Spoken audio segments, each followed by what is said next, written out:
Welcome. You are in for a treat. Today we have one of the top social selling experts in the world joining us. We're going to be simulcasting across all platforms. Ben, let us know when we're on.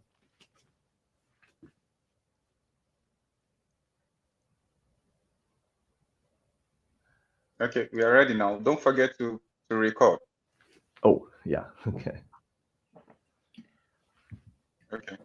Calm down. 3, 2, 1.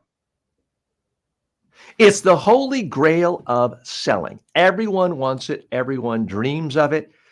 Posting ideas, pictures, information about your products, your services on Facebook, Twitter, X, LinkedIn, and having sales come to you. We've all dreamed about it. We've heard about it.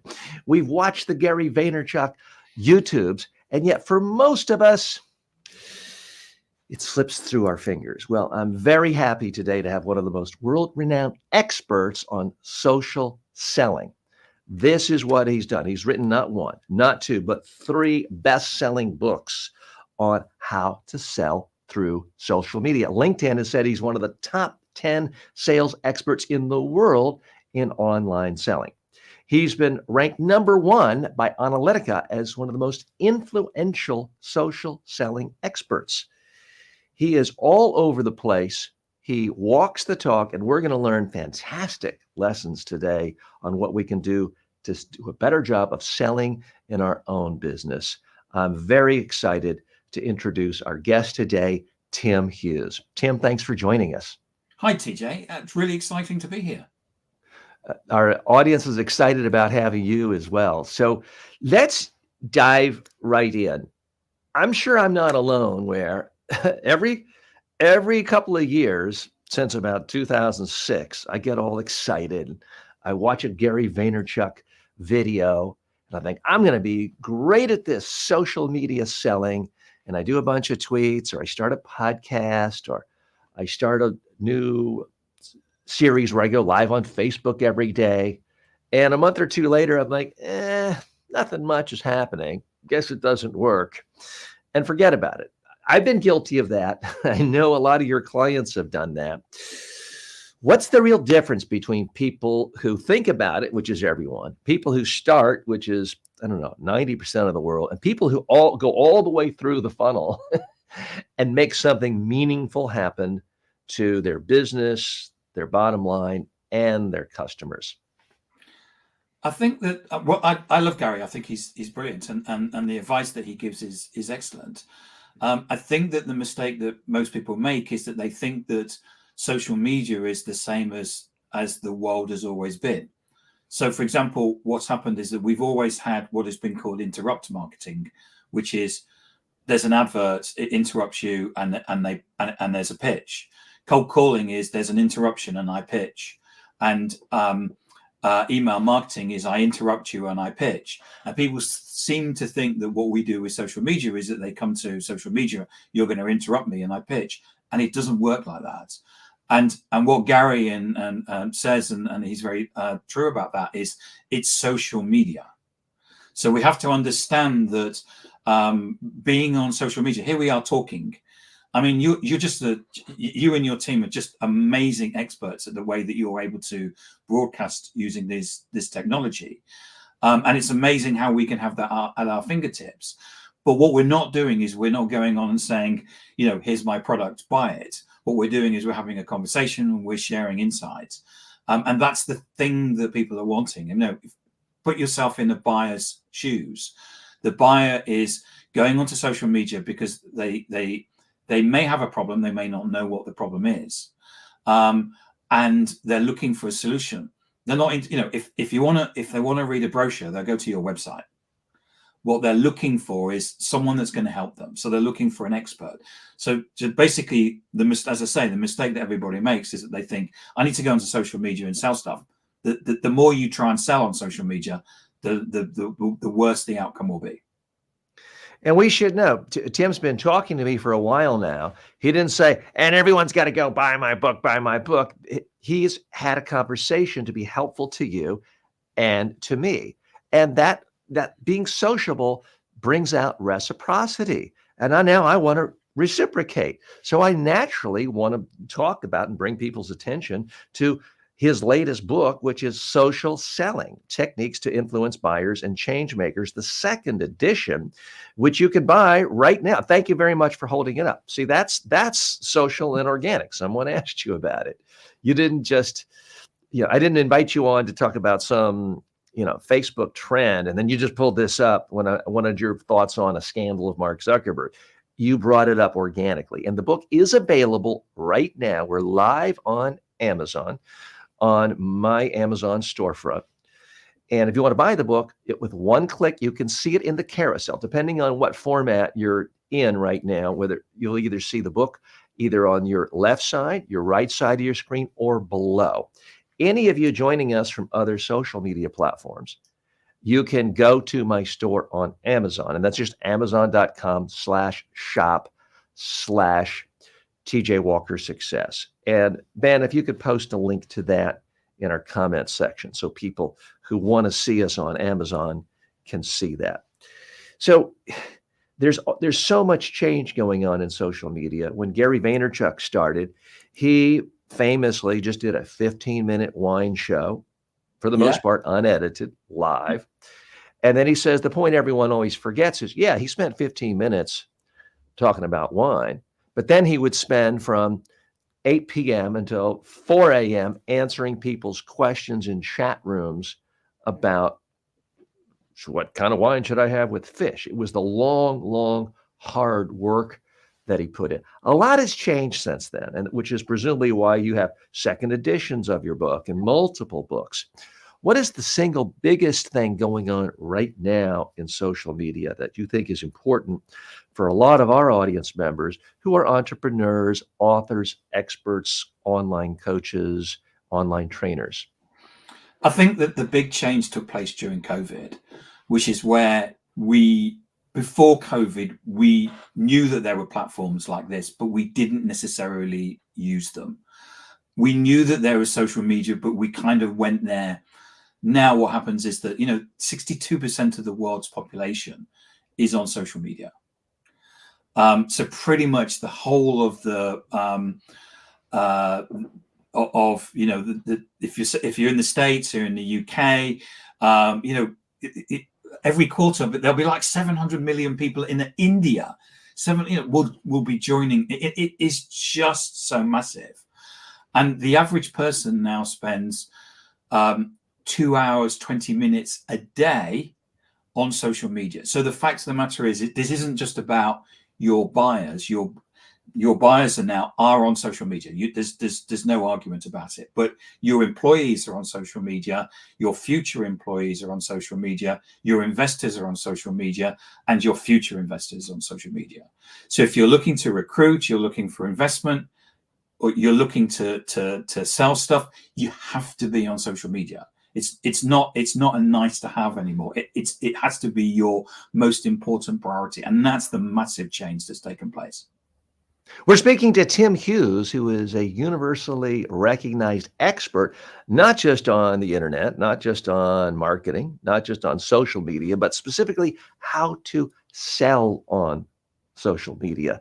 He is the author of several books, including his latest, Social Selling: Techniques to Influence Buyers and Changemakers, the second edition. He's also the author of Smarketing: How to Achieve Competitive Advantage Through Blended Sales and Marketing. And if you have that, Tim, show it to people, and they can see it in the carousel, those of you watching on Amazon Live. And he's also the author of Social Selling: Techniques to Influence Buyers and Changemakers. All have been fully updated, and he's doing this in his current position because he is the CEO of DLA Ignite. We're very happy to have Tim. Now, Tim, the reception I get from so many friends, clients, customers is that social media is just so hard. If you're not already famous like Kim Kardashian or a 19-year-old computer whiz kid, it's not going to work. And you're just going to start and you're going to spend 40 hours a week for 3 months and then write it off and you would have been better off just taking that money and putting it in an index fund. I know you've had a lot of success stories. Walk us through some of your success stories that you're proudest of people who've taken your advice, maybe were not successful before, but used your strategies and went on to actually sell a lot through social media. Yeah, we've got clients that do multi-million-dollar deals on social media. And the reason for that, first and foremost, is that they position themselves differently. So a lot of people, as I said earlier on, they think this is all about interruption, and it's not. It's about, on social, if we take any social media platform, your profile is available to everybody that can see it. And in fact, everybody in that social media platform will be walking across or walking in front of that every single day. So if we take LinkedIn, for example, there's 1 billion people on LinkedIn. So 1 billion people can walk in front of your shop profile every single day. And what you want is for people to go, that's interesting. What's that? I need to look at that further. And the problem is that most people set themselves up to look exactly the same as everybody else. So everyone just walks past. Or what they do is that they immediately start selling, saying, here's, and everybody goes to the market and says exactly the same thing: buy my product because we're great. And so we're in this situation where buyers just walk on by because they've got the opportunity of an infinite amount of data or an infinite amount of profiles. And if we don't find what we're searching for, we'll either carry on searching or we'll look somewhere else. So that's the big issue that people have, is that they take old thinking and position themselves on a new platform using that old thinking, and it just doesn't work. In a moment, I'm going to ask you if you could give a case study of perhaps a small business, an individual, or a very small company, of how they've done this, where they were, and how they ended up successful. What messaging do they do? What tactics did they do? Elizabeth Walker says hello. And a reminder to everyone watching this: if you're on Amazon Live, you can just tap in a question in the chat, and Tim will be happy to answer. If you're watching us, questions, more than happy to take questions. Yeah. If you're watching us from any of the other social media platforms, you can connect with us on StreamYard, and you can even join us on camera and ask a question. Tim, you don't need me butting in. I'll actually exit the stage a minute and let you talk to Tim directly. And hello, Tim, Elizabeth, by the way. What's that? So I'm just saying hello to Elizabeth Walker.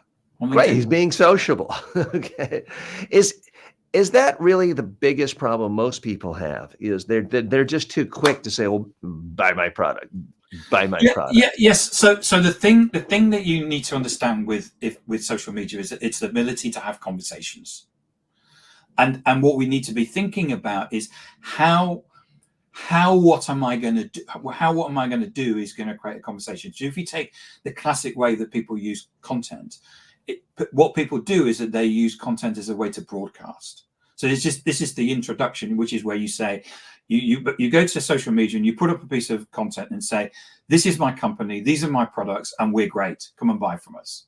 And of course, nobody buys like that anymore. We haven't done that for 10 years. Whereas if you put up an article that says, here is some research that we've done, and in the research that we've done, so for example, 6 Sense is a company that does a lot of research, and they've done some research and found that 70% that when people are looking at B2B enterprise, what they're looking at is that they will actually go 70% of the way through the buying process before they contact a salesperson.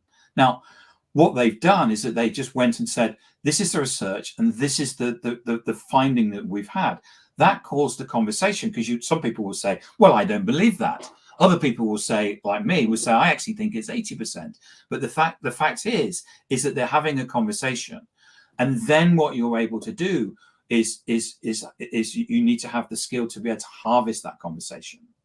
So whenever anybody comes to your content, and for example, I'm hearing you say harvest the conversation. Yes. Walk us through all that means. Okay, so Elizabeth Walker, use that as an example. Elizabeth has said hello all. She's on LinkedIn.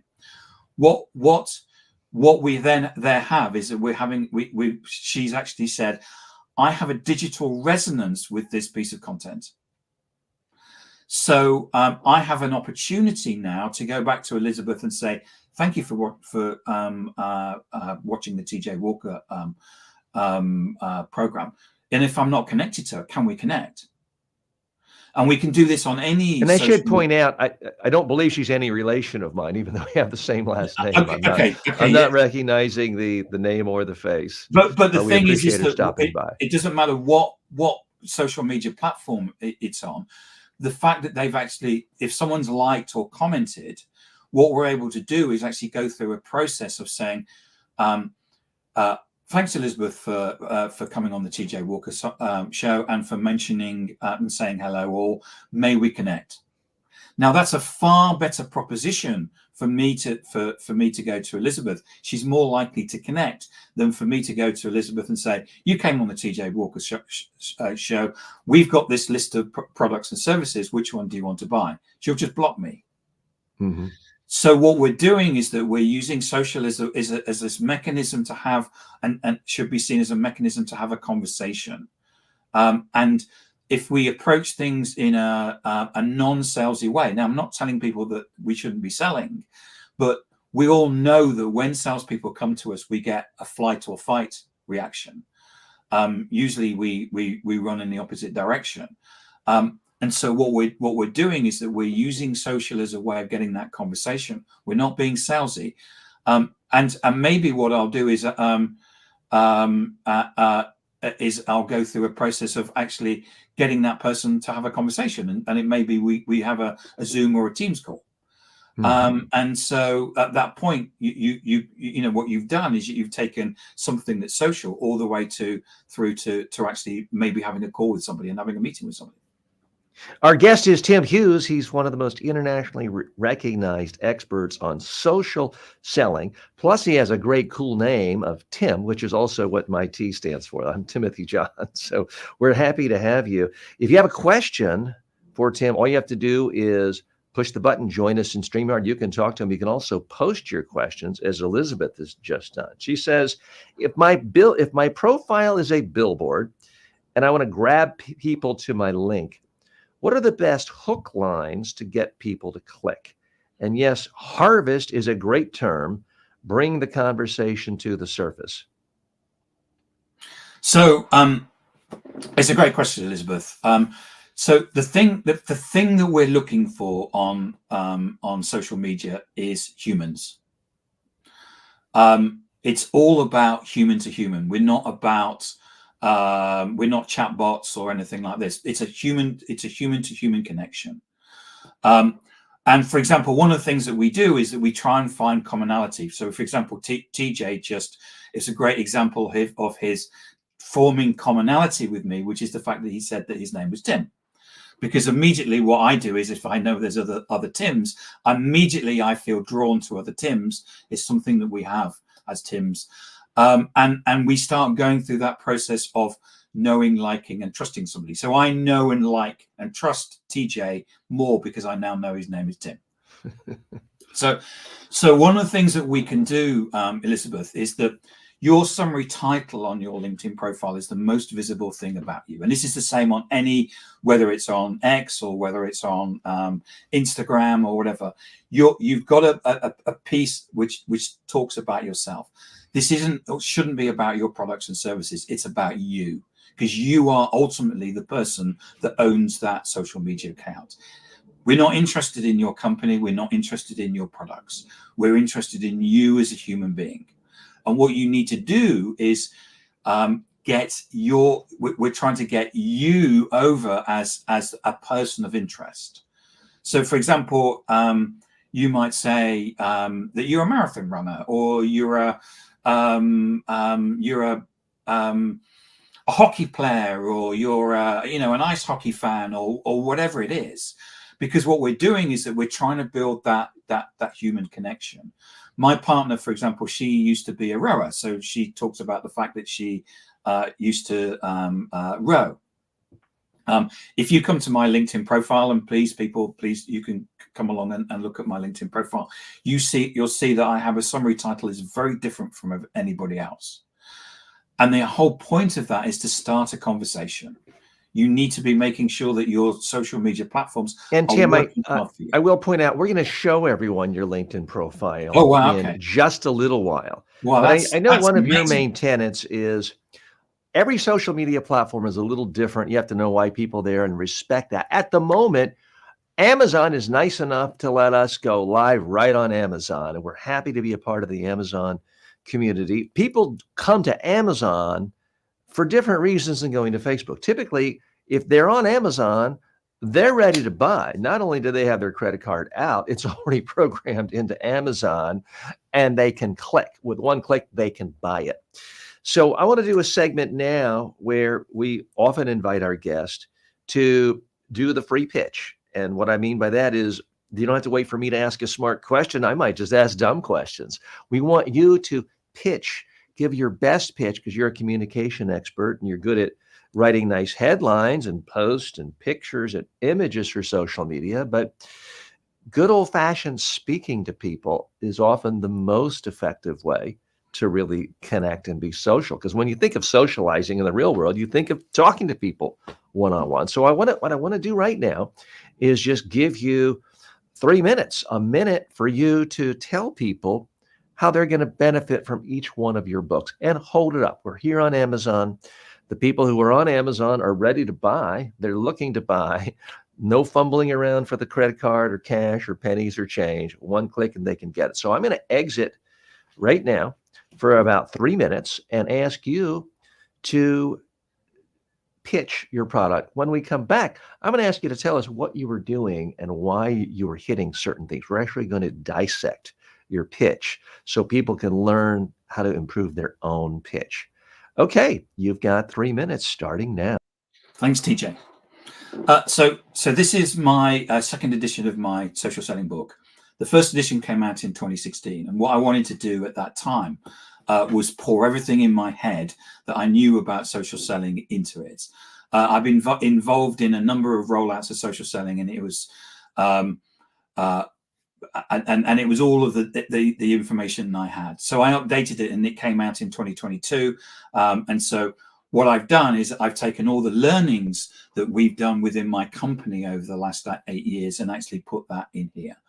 I've also got 15 people that I know that are doing social well to actually write a small piece to talk about that. So, you know, for example, there's a headhunter that explains how you can use LinkedIn to get a job.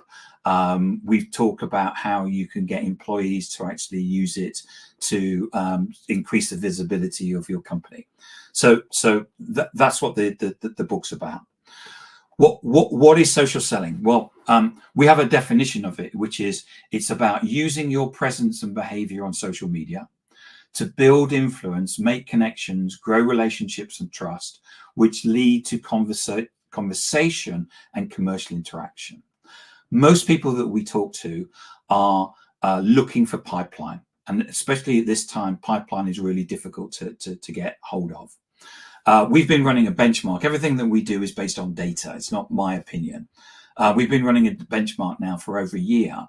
And we've got sales development reps, so SDRs, who are going out and getting meetings. And the average one of them is getting 10 meetings a week. The really good ones are getting 25. That's exponential compared to something like cold calling or using email or going to events. So, you know, we're looking for organizations, and, you know, we've now got customers like Oracle and Salesforce, and we're looking for organizations from small to big, where we can implement our methodology, where we know that we will get results. As I said to you, said earlier on, people are getting multi-million-dollar deals by using our methodology. My other book is about Smarketing, is about bringing together sales and marketing teams. How can we get sales and marketing teams to work closer together? Now, if I'd written that probably last week, I probably would have called it RevOps or something like that, which is the term that's generally used. But yeah, the Smarketing book is there about bringing sales and marketing teams. And what we do is we actually use a particular case study of a large organization, and we go through the politics and some of the things, that the learnings, and some of the things that you need to look out for, the measures, the governance, and that sort of stuff, as well as looking at a very basic area around account-based marketing and things like that. So, so the two books, one is the Social Selling Techniques to Influence Buyers and Changemakers, and the other one is Smarketing, How to Achieve Competitive Advantage Through Blended Sales and Marketing. Do you want to bring me back, TJ? Is that enough? Wow. That was a master class in sales. First of all, congratulations, because what I just did to you, most people would be too scared to do. Like, oh, you know, I didn't prepare to give a speech today. It's just talking. It's really just being social and sharing. And so many people tell themselves that it's different. Oh, I don't want to be, you know, giving a speech on social media, broadcast on 8 platforms and live. That's hard. It's just talking. It's just sharing.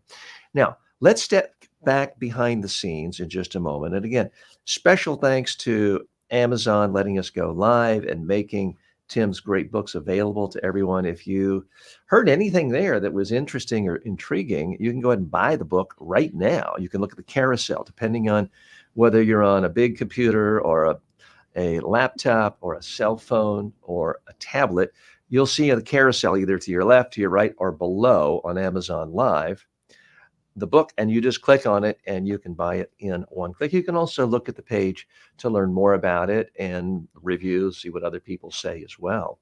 But it is nice to actually be able to talk to the author and ask questions, as Elizabeth has done. And others who'd like to ask questions, you can post your questions right on Amazon Live. They have a chat section. And you can also join us on really any of the social media platforms you are watching this on right now. So Tim, take us behind the scenes. So you just gave what seemed spontaneous, fresh, conversational, off the top of your head, didn't sound memorized or canned, but you put real thought into how you talked about your book, because you presumably spent years with some of them writing it, rewriting it, packaging it, promoting it, and you had to take hundreds of thousands of words of ideas and condense it to 150 words.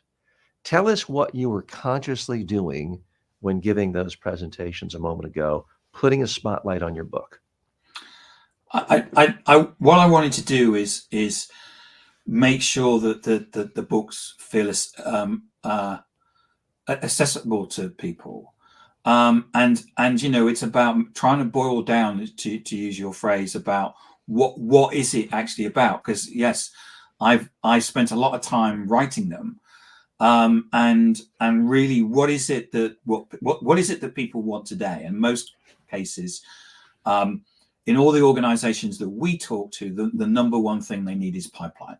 2 years ago, that wasn't the case. It was mainly closing the amount of deals that they needed to close. Now they're actually looking for pipeline. So it's important to understand that I picked those words and I use that as a way of saying, you know, if you want pipeline, this book will help you actually do that. Great. And how about the other books? Because I know with myself sometimes, talking about older books I've written, you kind of forget about it. You can lose perspective, but you just went seamlessly right into the others as well. Yes, I mean, the Smarketing book, I think that, I mean, even though that came out in 2018, even though it's seen as being old, it's still relevant. Because what I see on social media every day, the fact that that sales and marketing can be warring parties, and the best way for the organizations the teams to work together. And for me, it's still the book is still relevant. It's still, we use a particular case study of a US software company, and we walk through what they did in a way of probably about 2 years, starting off with where they used to throw stones at each other over email, to actually going to each of the meetings and then understanding and talking in a common language, and going through that process of saying, how are we going to measure this? And we go into a lot of detail, and there's we've actually got 3 authors on there. So Adam Gray and Hugo Witcher both have got great marketing experience, which they brought to the book. which something that I wasn't able to bring, but it's still a relevant book today, even though it's a couple of years old. Tim, two-part question. What social media platform are you most excited about now, where you feel like it's the untapped opportunity, it's virgin territory, so to speak? And what would be your advice to let's say someone 20 years old, they're in school, they already know they want to be an entrepreneur, they just have dabbled a few things with friends on Facebook. Where would you urge that they just dive in? Because there's certain platforms, like, and I know this from personal experience, I'm sure your clients do too, like Facebook. I've spent a ton of time, energy, and effort cultivating audiences on a few Facebook pages. One of them for my online students, where they have to apply, they have to be accepted, they want to be there, they have to prove they're in a course. And we've got 25,000 people. They're very active in the courses. But when we post things and talk about even live sessions like this, it's 5 people sometimes seem like they get the message, because Facebook wants us to spend money on advertising to them. So I agree with a lot of people who say that that's a platform that is now sort of peaked, and they're in the extraction phase of getting as much money out of people. Are there other platforms that you're really excited about now? And again, to summarize, where would you advise someone who really is kind of starting from scratch to hop in if they were going to focus on one place? If you want to focus on business, then LinkedIn would be the platform to go to. They're not. I agree with you that there's a term called pay to play, that Facebook is, they want you to pay money, and it's interesting what you're saying, because there are people that are using Facebook from an organic perspective, so not paying, but LinkedIn haven't reached that point where you have to, they're not expecting people necessarily to pay advertising money, but they probably are expecting you to pay, you need to use, with all social media platforms nowadays, you're generally having to pay. The day of free access in social media, I think, is over. And you'd probably need to get the professional edition on LinkedIn anyway. Walk us through that. What does that really mean? Because people obviously know everyone's got their handout, but how much of a difference does it make? Because I have paid for stuff for LinkedIn before, but I find for my own business, I don't want the privilege of reaching out to thought leaders. I want them to come to me because I'm posting a lot of content, and that's worked for me. But am I, for example, losing a tremendous reach with my live streams, which I post almost every day on LinkedIn, go live, and I post typically 3 videos a day? Would I be getting 10 or 100 times the reach if I paid them $20 a day? What are the thresholds that are meaningful? I think with LinkedIn, you're not with LinkedIn, you're not paying you don't pay for reach. What you're doing is that you're paying for the ability to connect to people. Mm-hmm. And if you're a 20-year-old entrepreneur, which is the question, then what you want to do is actually connect to people, because what you're trying to do is actually broaden out your network, and because the more people that you connect to, the more people are going to see your content. But I think what happened was that when Elon Musk changed Twitter, or X, the fact that you needed to pay for it, everybody across the board said, okay, we're going to charge. And what LinkedIn have done now is that you can use a free edition of LinkedIn, but they've reduced the functionality so much that when we're training people, 5 years ago, we would have told them to use the free edition of LinkedIn. We can't do that now. We have to tell them to use buy the professional edition.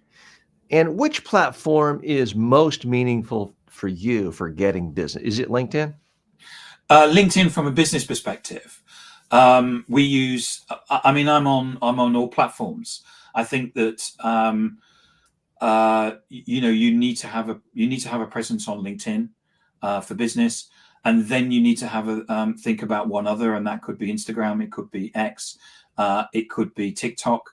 And then you need to, once you actually get used to those and you start mastering those, it's then about making sure that you're building more into your portfolio. But, when you first start, as you say, if people are putting a lot of time and effort in and they're not getting a return, it seems a bit pointless saying that you need to go and put more and more effort in. You need to be getting the return on the first sort of platform that you're focusing on, first of all. Our special guest today here on Amazon Live is Tim Hughes. He's a renowned social media selling expert. He is the author of not one, not two, but 3 books on social media. They're all available right now on Amazon. You can see them in the carousel, depending on what platform you're looking at. And Social Selling, Techniques to Influence Buyers and Changemakers. The 2nd edition is out. Smarketing, How to Achieve Competitive Advantage Through Blended Sales and Marketing, which you can see right there on screen as well as in the carousel. And finally, Social Selling Techniques to Influence Buyers and Changemakers. Tim, we're not a political show, but how do you give guidance to clients for things like, a lot of people have gotten tremendous traction on TikTok in the last 3-4 years. And right now, the United States government is considering banning it. And TikTok has said, okay, we're not going to sell, we're just shutting it down. And I'm not going to get into the political rationale of whether that's good policy or not. I just want to know from a business strategy standpoint, how do you advise people to limit their risk, their platform risk? I mean, I won't bore you with the details, but I had YouTube remove one of my channels 10 years ago, and it was wildly painful, which is one reason why I'm streaming on 10 platforms today, is I don't want to be dependent on one platform. But how do you give people guidance for dealing with sort of geopolitical issues that TikTok is facing? TikTok is a great platform because people come to it very different. They consume content in it very differently than from other platforms. And what they're doing is that they're looking for, if I want to fix a pipe in my house, say there's a pipe is leaking, I'll do 2 things. I'll either go to YouTube and search, or I'll go to TikTok and search. My partner's youngest son is a bike mechanic. He learned everything that he knows on how to fix a bike from YouTube. He's learned everything that he needs to know about fixing his flat from YouTube. And that's the way that he's what now, 29. That's what a 20-year-old person will do. They'll search on social media to find the answer, and TikTok is that place. In terms of is there some up and coming place that you're more excited about that maybe our audience, maybe I haven't heard of before? I mean, a couple of years ago, it seemed like Clubhouse was going to be the big thing. I never hear anyone talking about it anymore. Yeah, we used Clubhouse for 3 months and then left it. It wasn't what we want. We found that our audience was on LinkedIn. There's lots of Twitter lookalike products like Threads. Excuse me. And but there's only so much time that you've got in the day, and you need to decide where you're going to focus your time. And you need to be making sure that you're getting return from the platforms that you're on. What I would say is that this isn't about learning lots of different platforms. This is about being social. If you understand what it means to be social, which we've talked about so far in the show, you can take that to any platform, regardless of what the algorithm is doing or how the platform is built. As you said, all platforms are very slightly different, but the critical skill is the skill to be social. Now, you just mentioned 2 critical things. You mentioned time, return on investment. How, when you're working with a client, an entrepreneur who is, let's say they're, it's a small shop, they have a little less than $1 million in revenue, they're already doing 1 million things. How do you actually sit them down and help them structure?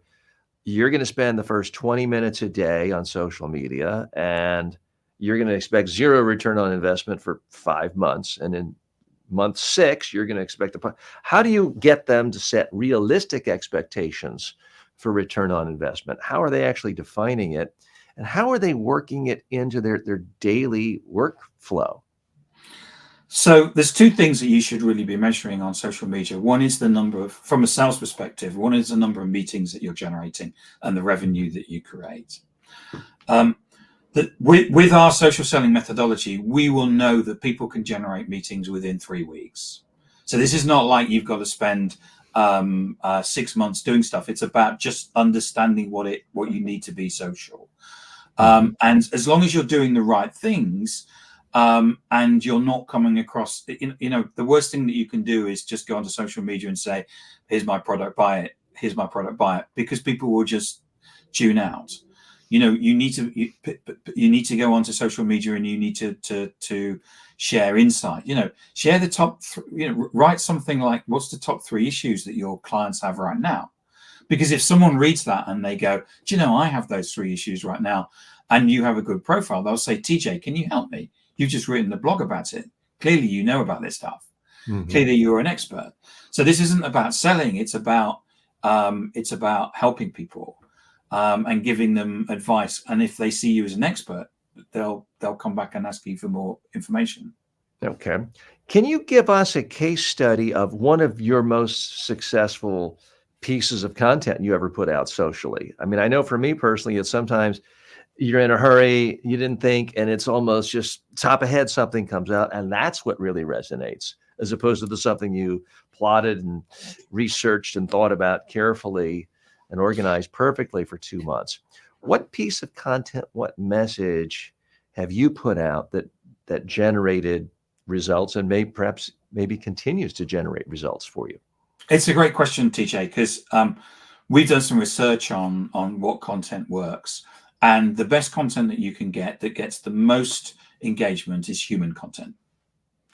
And I'm sorry, did you say humor? Human content. Human content. Okay. Yes. So what does that mean exactly, though? Okay. So for example, I've just won a guitar. So I was in a competition and I've won a guitar. It's sitting in a case at the back there. So I basically put out a piece of content, nothing to do with my company, nothing to do with saying I've just won a guitar, and saying, has anybody else entered any competitions? And people go, wow, that's amazing, Tim. That's fantastic. Fancy winning a guitar. Isn't that awesome? Well, and isn't that cool, etc., etc. That's the thing that will get you engagement. Whereas if you go to there and say, I've got this great product, no one's interested. And so the content that always gets engagement is content about yourself. Because if you think about what social is about being human. It's about the connection that I have with TJ. It's the connection that I have with Elizabeth, etc., etc. And so what you're doing is that what you want is people to say, oh, Tim Hughes, he's that guy that won that guitar. And I think he does social selling as well. So there's nothing wrong in putting out pieces about how you can help people, how you solve their business issues. And so what you do is you go through this cadence of putting out different content on different days, different types of content. But ultimately, the ones that will get you the most engagement will be the human stuff. What you did at the weekend. This is me winning the marathon. I did my best time. This is me at the hockey game. This is me with the kids. And how do you balance being human and being real and being non-salesy with just being too self-indulgent? Here's what I had for lunch. Here's the cool vacation I'm on. Because a lot of people, I think, struggle with that. And they're turned off by the person, here I am, in front of my Lambo and things like that. So how do you juggle that? Well, what you need to be is you need to be the person that you are. You need to be the authentic self. If you don't have a Lamborghini, then you can't take a picture of yourself in front of one. And if you don't like that, then that's great, because what you need to do is you need to be putting out the content that you think is right. And that may be the fact that you're a mum, or it may be the fact that you're a dad. It may be the fact that you you're an ultra athlete. But at the end of the day, you are what you are. And your unique selling point is that, you know, the fact that you like traveling, or the fact that you like cooking or making bread. Because what will happen is that you'll find other people that say, I'm a mum as well. And I've got all of these issues, or I'm a dad and I'm a single dad, or you know, and what will happen is that you'll then generate conversations, or you'll get people saying, you know, I'd love to be an ultra runner, but you know, I'm only doing 5K at the moment. But this is how you build that connection and that digital bridge on social media from buyer and seller through being you and yourself. Yes, you can put out content about how you're solving business issues, but you need to put out content which is human as well, and that will be the one that will get you the most engagement. So how do you then apply a measurement looking for return on investment? Let's look at the example of you winning the guitar, and congratulations on winning the guitar. Do you track, okay, 6 months later, I see that post generated, you know, 1,000 new people in, and 500 still stop by from time to time, and 3 of them booked meetings, and 2 of them became clients at 10K a month. Are you tracking it that way, or is it more just, hey, I put something out, it kind of expanded the whole pie, and in general, my audience is bigger. In general, I have more people asking for calls, sales calls and presentations, and in general, business is up. How do you try to quantify it? Well, I would still go back to the fact that for me, first and foremost, it's, you know, getting some visibility out on social media is important, because if you're not visible, if you're not visible, you are invisible. And so the last thing you want is to be invisible in front of to your prospects or clients. The second thing is really about how do we convert that engagement that we've got into meetings. And it would be those meetings that I would then track. And then you're going through the normal sales process of how many of those turn into proposals and how many of that turn into business. But what you'll find is that the fact that you're constantly visible, you know, if you think about in the past, if we were cold calling, how often could you actually call a customer? You couldn't call them every day, could you? Because they'd soon tell you to go away, probably. Mm-hmm. Probably in harsher terms. Whereas on social media, every day, it's like, here's a business issue that we can solve. This is something that, you know, I was on a call today, and this is what one of my customers said. You know, I was on a call yesterday, and the person said to me, "We've got no pipeline, nothing. We can't generate it. There's nothing that we can do. We've tried everything, and we've come to you, and we found your book, and we think that maybe you can help us." And so I didn't actually mention the person or the company, but that turned into a blog, because if they're suffering it, there must be lots of other people that are suffering it as well. And then I'll put that out, and I'll see what will happen. But so I post on LinkedIn daily, because I want to be visible to my clients, and I want to be top of mind for my clients as well.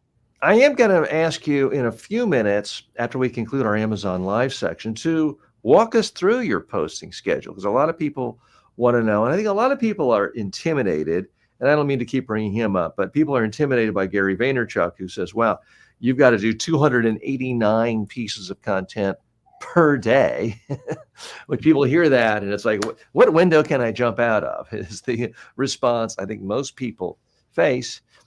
So I want to hear your content strategy, and we're going to go to your LinkedIn page, and you can walk us through some of that. But I can tell you, I think you're absolutely right in that I know from my own experience, the best prospect for me is someone who calls. And I say, well, how did you find out about me? And then they say, well, you know, social media, the internet. I'm like, well, which one, what post, where? And they're like, you know, I don't know. I just see you all the time everywhere. Yeah. That's when I know, okay, I've penetrated some mental consciousness there. And I know that there's credibility. I don't have to waste time on the call telling them I know stuff, because it's yes. already one of the best things that I like is when someone comes back and they said, and they quote a blog or they quote my book or something like that, because you know that they are, you haven't got to say, I'm an expert and I've been doing this for so many years and that, because they're already bought into your expertise. Mm-hmm. So we're going to hear more about that in just a moment in part 2 of our interview. We're going to look at Tim's LinkedIn page and also get his predictions on what he's most excited about. I'm going to be asking him to give his assessment on the use of digital clones, which is something I've become very excited about in just the last really the last few weeks. So we'll be talking about that. But first, we do have to say goodbye to our friends on Amazon Live. And Tim, let's give people one last opportunity. If they're interested in finding out more from you and getting years and years worth of your consultation for really only a small, tiny amount of money, which is what a book costs. I still think books are the best value ever. They can check out your book. So one is Social Selling: Techniques to Influence Buyers and Changemakers, which is available in the carousel right now with one click. You can also get Smarketing: How to Achieve Competitive Advantage Through Blended Sales and Marketing. Additionally, you can get Social Selling: Techniques to Influence Buyers and Changemakers. The second edition is out.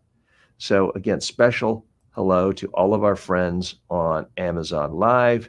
We'll see you again next time. Okay, so Tim, we are off of Amazon. Thanks so much. Now we can be a little broader. What I'd like to do is just pull up your LinkedIn page, if you don't mind, and tell us what you're doing, if you don't mind, unless there's any reason. Are you putting it up or am I? Yeah, I'm gonna actually, it'll be easier for you to manipulate it and point to things. So if you could just hit the share button, the present button on the screen. Yeah. And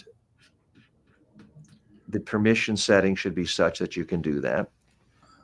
And then we will just go ahead and put that full screen. Okay, so we're going to add that to the stage. We're going to make that full screen. And let me just do a quick check-in with our producer. Ben, everything else okay? I assume I got off of Amazon Live correctly. Is that correct? Yes, that's correct. Everything is okay. Fantastic. Thanks for checking in.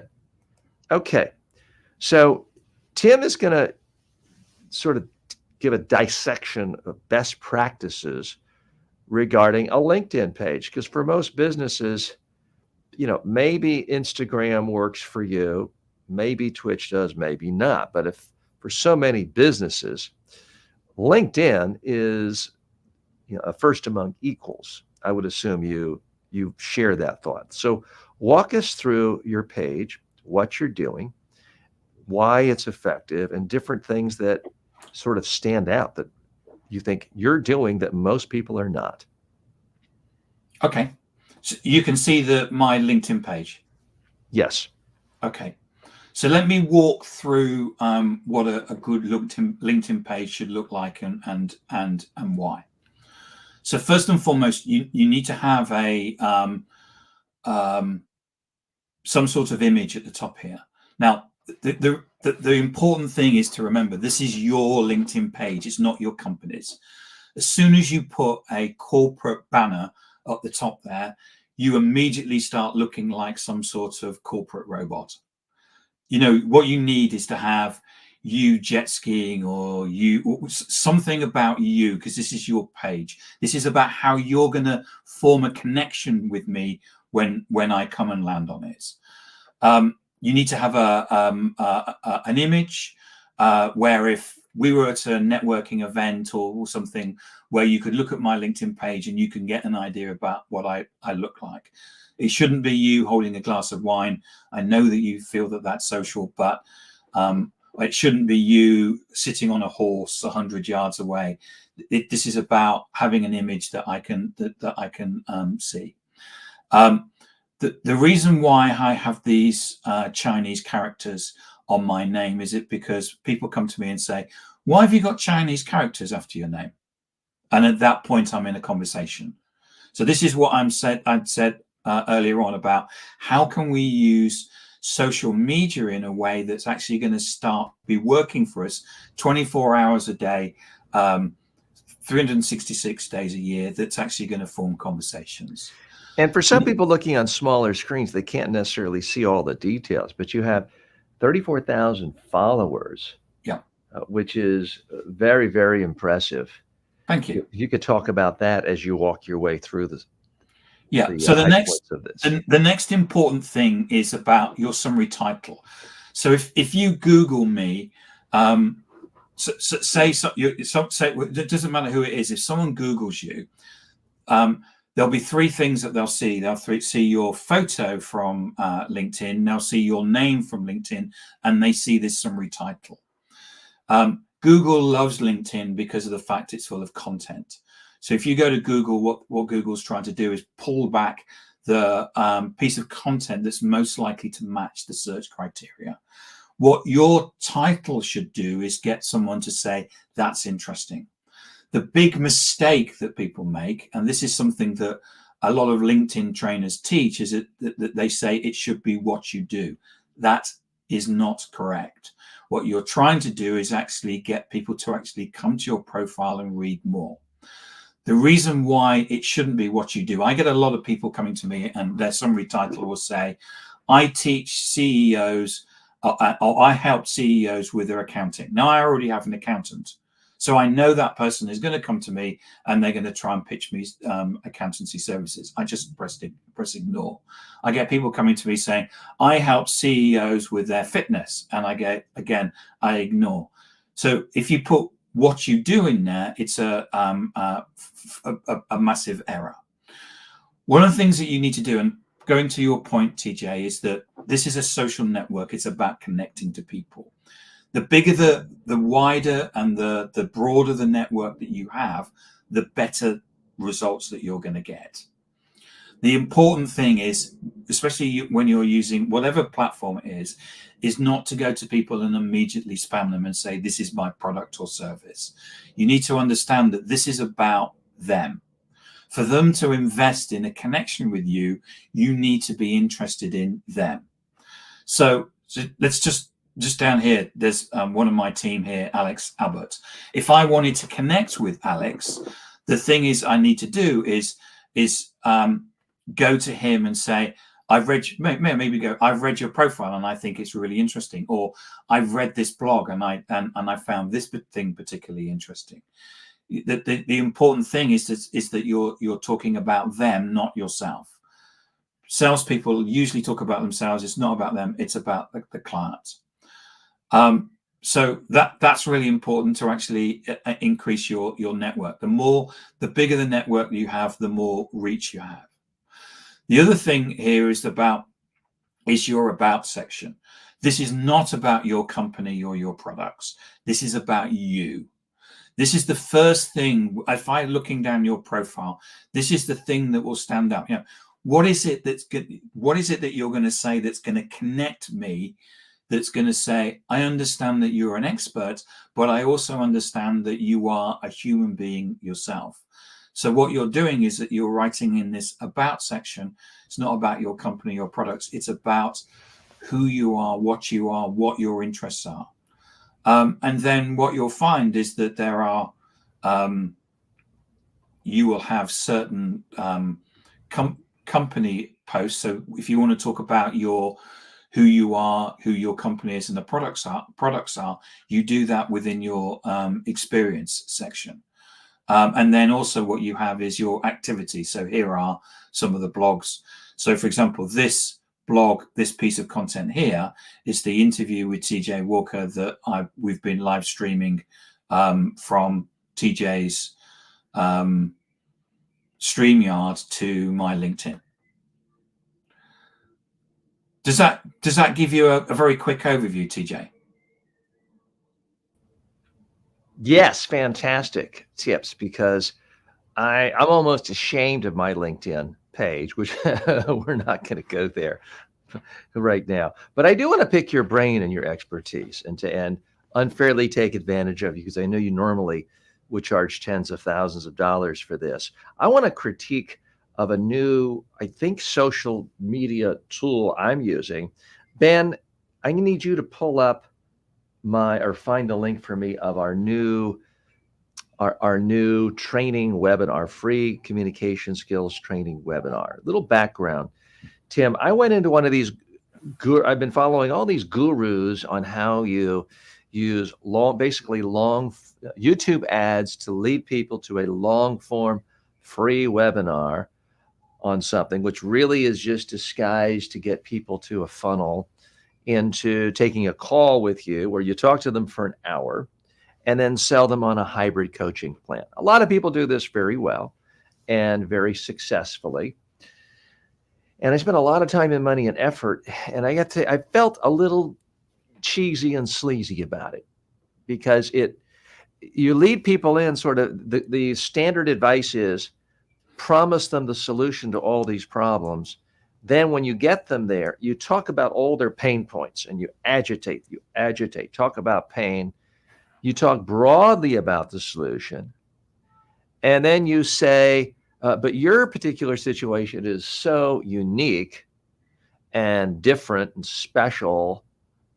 I can't give you generic information for you. Call me and I'll talk to you about it. And then that gets people in. So I'm not condemning people who do it. I tried it. And for us, it generated a lot of calls.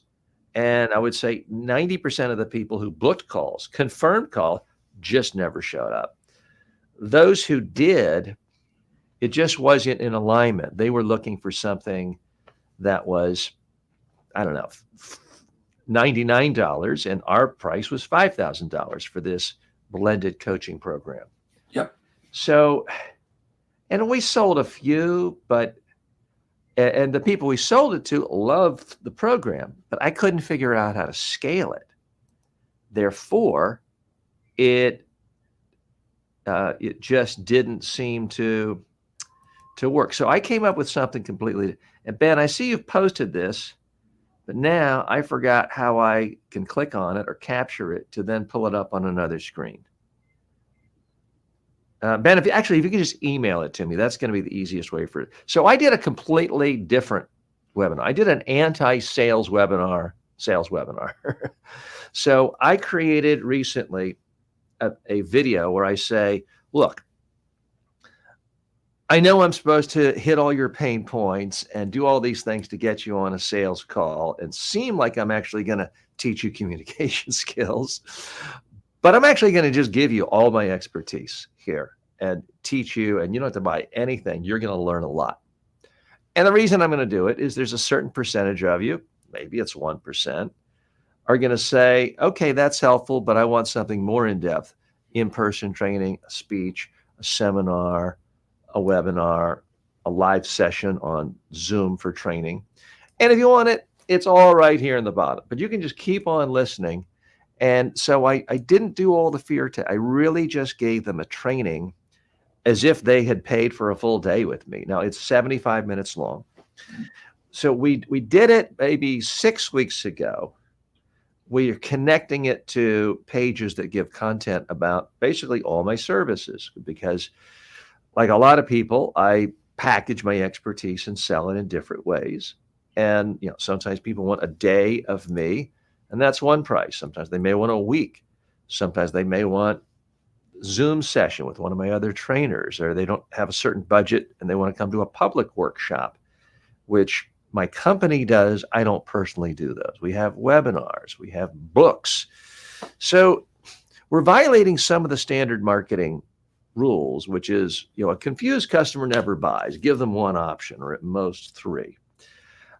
I was doing that and just didn't enjoy it. And what I found is even the people we did sell using what most of the gurus say you should do now, it took 2 separate Zoom calls, which to me meant if it's taking me, and I'm the expert on this, 2 separate Zoom sales calls to close something for $5,000, there's no way I'm going to be able to scale that, hire other closers to do it, because they're not going to, if it's going to take them 2 different calls, it's too unwieldy. It's got to be something they can actually sell. So just giving you a little bit of the history there of the mindset of why I came up with this particular strategy. So I want to just show you briefly the beginning of this video. And Ben, were you able to email that to him? There we go. I see it now. So I'm going to pull this up a minute. And I put, okay. So there's a couple of different entry points. And I'm going to want your opinion on this. So let me go ahead and share the screen. Again, for those of you just joining us, hi, I'm TJ Walker. This is the TJ Walker Success Show. This is where we teach you how to be more successful in life by improving your communication skills and by boosting your confidence in your communication skills. So that's what we're about here. And we're very happy to have a special guest, Tim Hughes. Oh, I've just gone fuzzy. Sometimes I have to go to a different camera, and we do go to, sometimes if I'm demonstrating things, Tim, we go to a wider shot, different camera angles here. But for whatever reason, occasionally the camera blurs out. So I have to go to a different camera angle. Sorry about that. So because we help people with all aspects of communication, we bring in specialized guests like Tim Hughes, who is an internationally renowned expert on helping people sell socially through social media, and is the author of Social Selling: Techniques to Influence Buyers and Changemakers, Smarketing: How to Achieve Competitive Advantage Through Blended Sales and Marketing. Also, he's just recently launched the second edition of Social Selling: Techniques to Influence Buyers and Changemakers.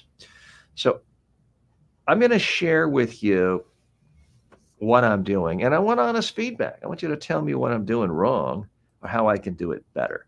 So I'm going to share my screen. So I'm basically promoting this thing two ways. At the end of our social media posts, our videos, short form videos and long form videos, starting probably today, we are going to say, hey, if you want to learn more about how to be a better communicator, come to my free webinar, my free communication skills webinar. That's what we're going to be doing. So it would take people to this page. Yep. Now, what I'm doing here is I am trying to get them excited about what they learn. They'll see it's a video. If they post that, it's not. So how can you become a better communicator? I guess it's because I've already plugged in. What we really wanted was, it takes them to this page, they hit play, and that's where it asks them for their email. Excuse me, just their email. And I believe their first name. So what I try to do in here is to really be sort of an anti-sales webinar where I'm really just educating people. Did you hear the first word on that when I played it? Let me hit play again. I just want to make sure I hit the button correctly. You said that you were TJ Walker. Quick win. Cheat. That's right. If you're nervous about, are you hearing the audio? Yes. Okay. So I want to just play like a minute of this. Okay. What I'm trying to do is really hook people in with value, give them a sense of, okay, I'm really learning something here. And part of the reason I'm doing that is I did a video 10 years ago where it was basically just a data dump. It's everything I ever say about media training. And I just talked for an hour. And I'm ashamed to say I didn't have the mic on the right way. The audio has a crackle in it.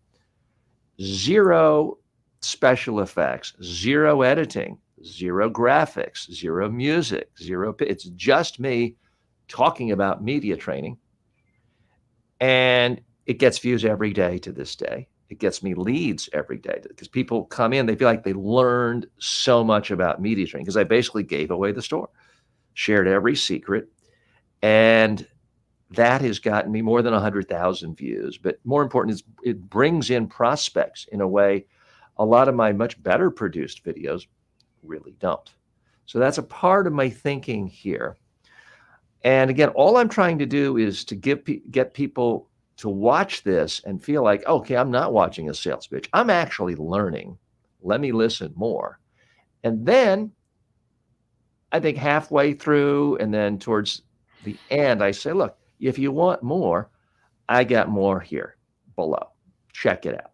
So I have it on a sales page on tjwalker.com. But as of today, we've just released the video. We've taken it from unlisted on YouTube to public. So we're going to be trying to get organic reach on it. And then people will be able to see in the description the links to our various programs. So let me just play a minute of it and get a little bit of your feedback on this tactic, whether you think I'm barking up the wrong tree or the right tree. So let me expand again. And going into a presentation, a talk, a briefing, a speech, you're not quite sure what you're going to say, do what I do. And you know what? I wanted to play it just from the beginning. So I'm trying to make it more like one of my courses where I just hop right in.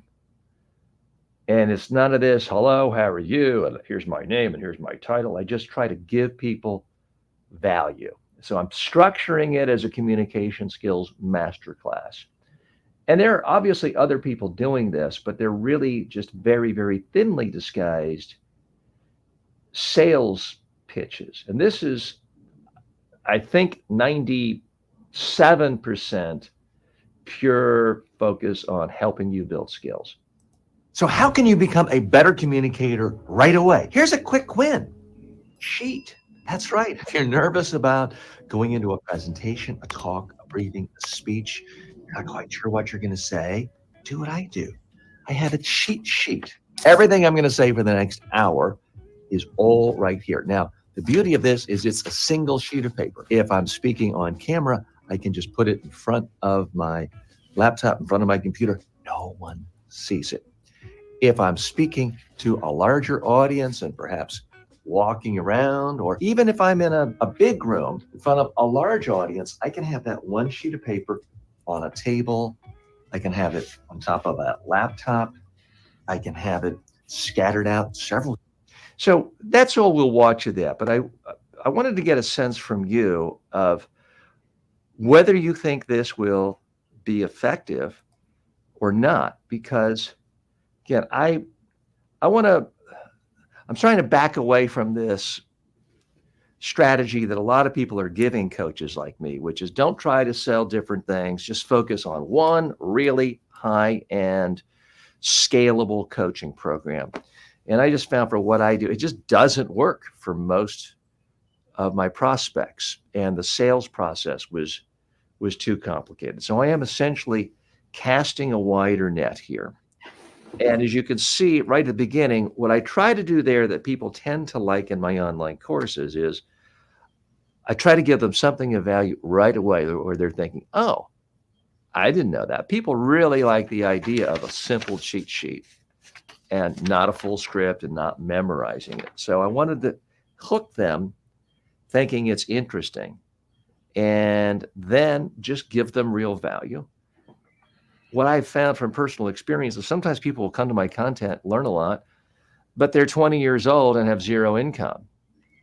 3 years later, they're working in a company. Now they have an opportunity to access my courses through what their company is paying for some corporate program. And they talk about me, recommend me to others. They use a whole lot of minutes and I get revenue. So it pays off long run that way. So I'm just wondering if you have any other thoughts on this format of using long form video training webinars to bring you. My other question for you is my dress. The reason I'm wearing a suit and tie, I didn't for years, is that when we started pushing out a lot of content in the last year, it was my content where I was wearing a suit and tie that would get thousands of views. And when I'm dressed casually, as I typically would do here in Florida where it's really hot, didn't get views. Some have said, oh, you look too stuffy and too corporate. It seems to be what people like. So if I could get your opinion on those two things. Just following up, Elizabeth likes the cheat sheet hook. Yeah, thank you, Elizabeth. What I would say is that you're the brand. So people are interested in TJ Walker because we're interested in TJ Walker. I happen to like the suit, but I'm a bit of I like suits. And this is a Savile Row tailor who made this. I think that you look good in a suit, TJ. And so one of the things that I would say is that people don't like funnels. Mm-hmm. We've all been in that situation where we've gone to a website and we've given our email, and immediately our phones rung with somebody basically trying to sell us something, or we're on this email and we can't get rid of it and it just keeps appearing. Mm-hmm. And so none of us like that. But of course, what we do is when we think that whenever we need to move to something to market, we need to be doing that. Mm-hmm. Certainly in Europe, nobody. The only place that does funnels is North America. Nobody does it in Europe.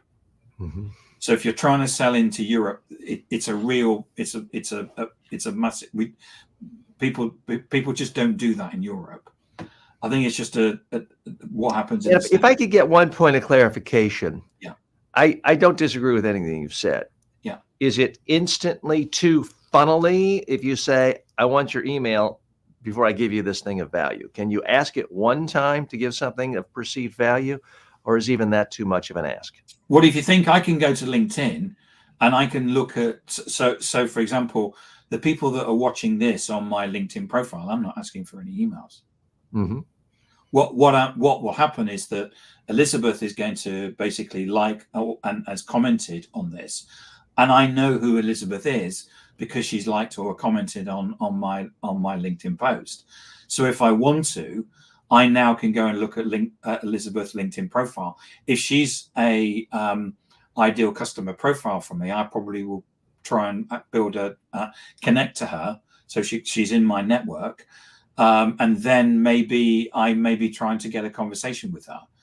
One of the things about websites you need to be aware about is that what you're doing is that most people now are in LinkedIn, are on social media.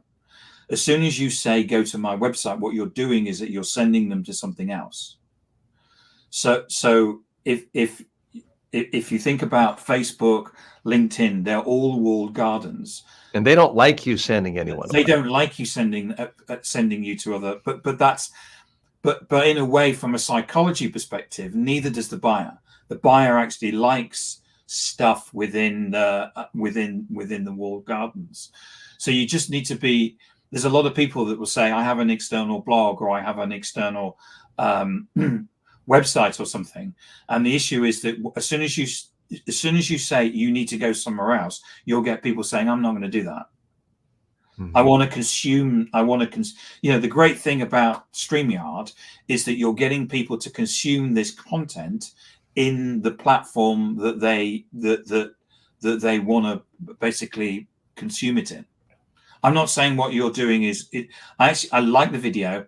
I like you have a very energetic, affable style, which actually brings people together. It's a very warm style. We know that you're selling, but we had the cheat sheet is people go, oh yeah, I never thought about that. That's a really and so what you've immediately done is given them an idea, and we know that because we've had at least one person, Elizabeth, say, I like the cheat sheet hook. Mm-hmm. And she's also said, yes, give me one thing to look at, one thing to click. Exactly. Yeah. So I'm all in favor of, I buy into your concept of keep people on a site, give them value there. I currently post about 100 different pieces of video content on a month on every social media platform. Wow. The video you just saw is available for free. You don't have to give an email if you find it on my YouTube channel, if you find it on YouTube. But what I am trying to figure out is with putting out all this content, maybe I don't do it on every video. Maybe every 10th video, I say, hey, join me for my free masterclass. Go to tjwalker.com, where it's taking them to one place where they can learn about these other things. because I kind of, all to my knowledge, I'm giving away more free, high quality content about communication skills than anyone in the world, or at least in the English speaking world. So if someone wants free stuff, I kind of feel like I'm doing that. So kind of back to the Gary Vaynerchuk, you know, jab, jab, jab, jab. What is it? 8 jabs and 1 right hook. I'm giving an awful lot out there for free. Here's one time when I'm sort of asking you, give me a name and email so we can maybe take this and I can make you aware of these other things I'm doing that might not have occurred to you. Do you still think I'm on the wrong track, or what would you do if you were me? No, I don't think that you're on the wrong track. I think that that there's nothing wrong. You know, people know that you're trying to sell something, and there's nothing wrong in doing what you're saying, which is that what I'm going to do is I'm going to give you a piece of value. So what I'm going to do is I'm going to show you about the cheat sheet hook, and then at the end of the video, say, if you want to know more, give me your email, and people will decide at that point whether they want to do that or not. They know what's coming.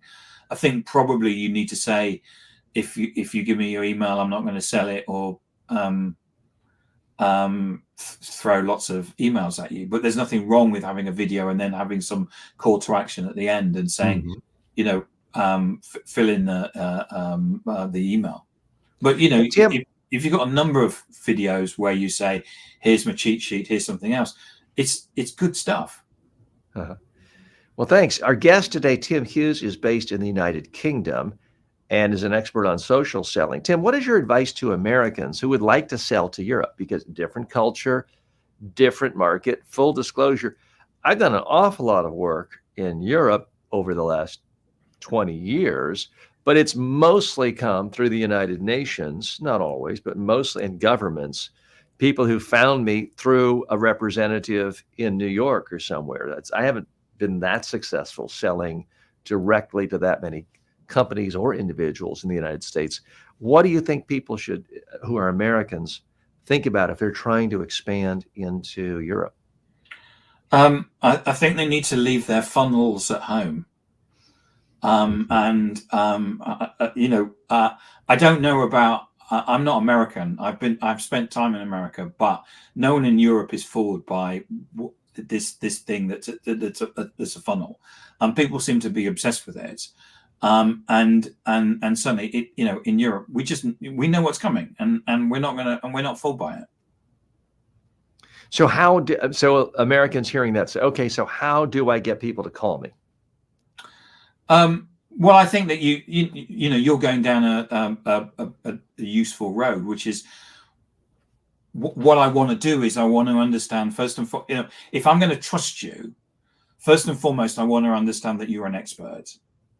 So I want you to share with me your expertise. I try and avoid using the word value, because value means it means different things to different people. And I've had people say to me, yeah, but I'm sharing value. I said, it's a brochure you're sharing. Yeah, but what we're selling is really important, and someone will want to read a brochure. No, they don't. So there's this, you know, people quite often think that value is somehow is intrinsic because it's part of the sales process. You know, we don't need brochures. We don't have brochures as a company. If someone says to me, I need a brochure, either I'm not going to sell to you, or I'm going to say, well, let's have a call. So we don't have any brochures because we don't need them. And so what we're trying to do is that we have a website, but we don't use it a lot. We just have it there. It's been there for 4 years. We don't see website as being something that we particularly want to drive people through. As a social organization, what we do is everything that we do is on social media. So what I'm trying to do is the reason why I say to everybody, come to my LinkedIn profile, is because I want people to come to my LinkedIn profile. Because because I've got professional edition, LinkedIn shows me all the people that have come to my LinkedIn profile. I can then basically pick and choose and say which one of these people are my ideal customer profile, my ICP, therefore which are the people I need to be connected to, and then which of those people I'm going to try. So walk us through that. You'll see if someone comes to your LinkedIn profile but didn't necessarily want to connect to you. Yes. Do you then go to them, and if it seems like a good prospect, do you actually say, hey, I see you stopped by. Thanks for stopping by. Nice to meet you. Or how do you do it in a way that doesn't seem like you're stalking them? So if you have a professional edition of LinkedIn, it shows you who's come to your profile. Probably 25% of my speaker stuff comes through that. So you'll get, so if you think about what happens when people are running a conference, that they'll say to somebody, go and find us 10 speakers. So they'll go out onto LinkedIn and they'll look at 20 people for 10 speakers. I don't know, but just it's more than 10 speakers. And they've looked at all of those people's LinkedIn profiles. And I just go back to the person. I know the type of person that generally is looking for speakers. And you just go back to them and say, I'm trying to find my notes to actually get you the exact words. What I'll do is I'll send them a connection request that says, thanks for looking at my LinkedIn profile. Hope you found what you were looking for. Not sure how you found me, but maybe we can connect. Okay. Nothing about the company, nothing about the products, nothing about can I sell you anything. It's about you obviously looked at my LinkedIn profile. Can I help you? Yeah. And most people, when you do it in that way, they will connect. Once they Very connect, hard to imagine anyone being offended by that. Yes, it's not like I'm coming to you and saying, here's a list of my products and services. Which one do you want to pick?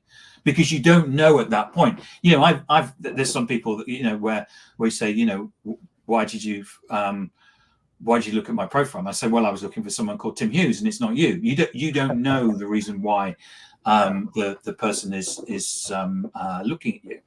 But what you're doing in terms of asking that question is that you're soliciting an answer where someone says, well, I actually was searching for you, or I was searching for someone that does this. You're actually, by asking them a question, what will happen is that generally they will actually give you the information. And then what you're doing is that you're trying to take that initial contact through to some level of conversation, which when I mean a conversation, you're going to take a direct message or DM conversation through to the point where you say, well, let's get on a call and have a chat.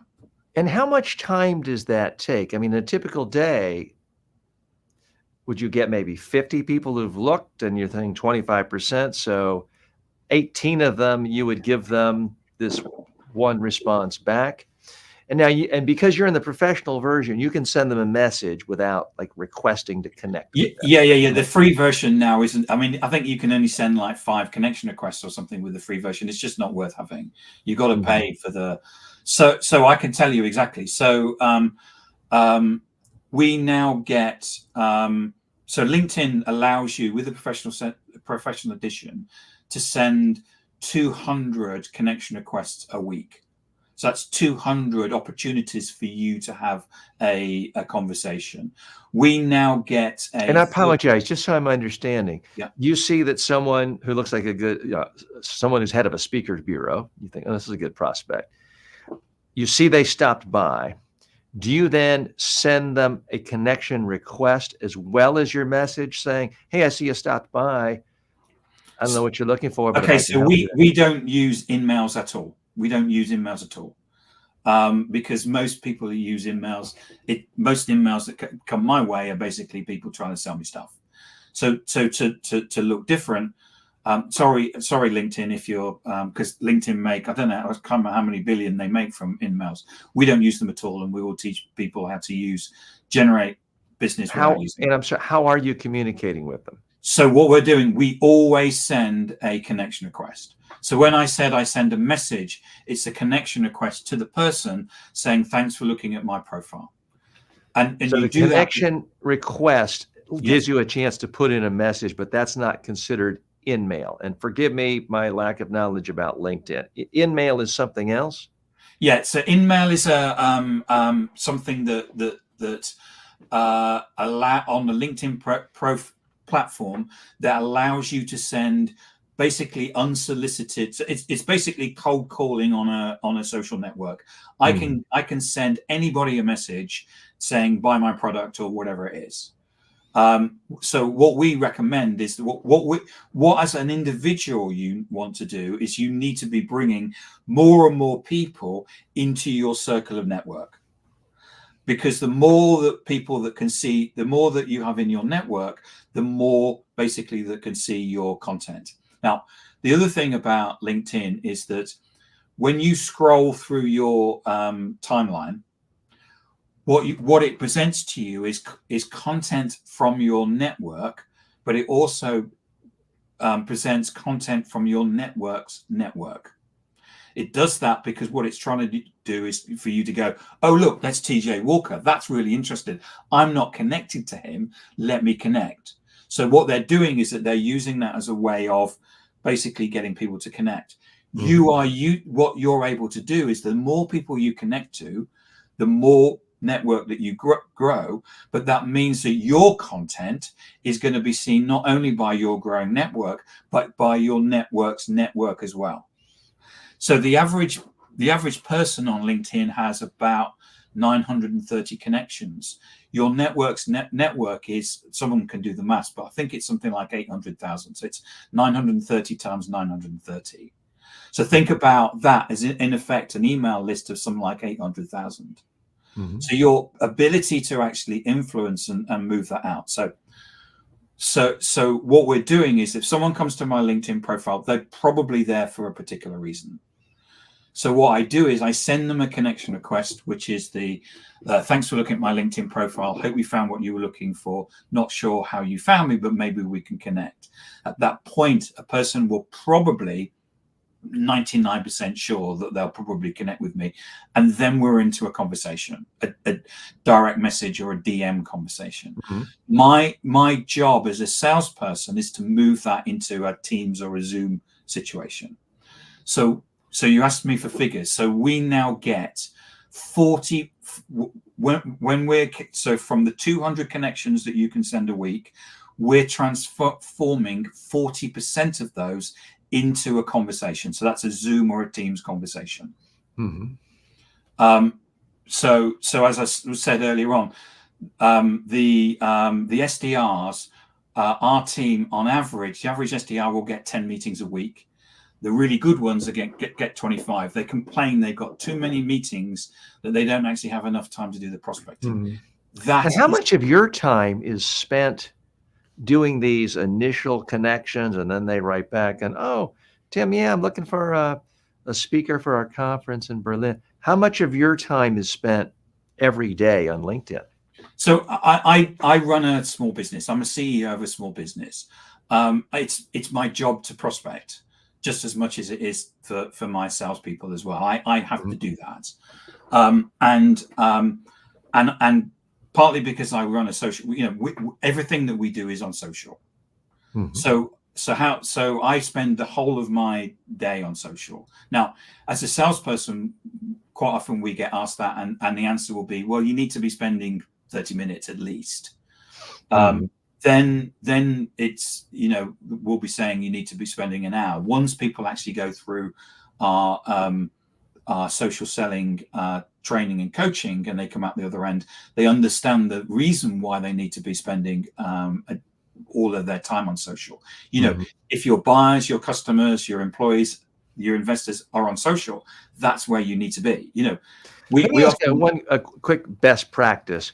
Yeah. If someone reaches out to you and friends you, and they're trying to sell a database, nothing wrong with that. They're trying to sell you, and right away it's, hey, I see you do this. I'd like to talk to you about blah, blah, blah. I can generate more leads for you. Can we have a meeting?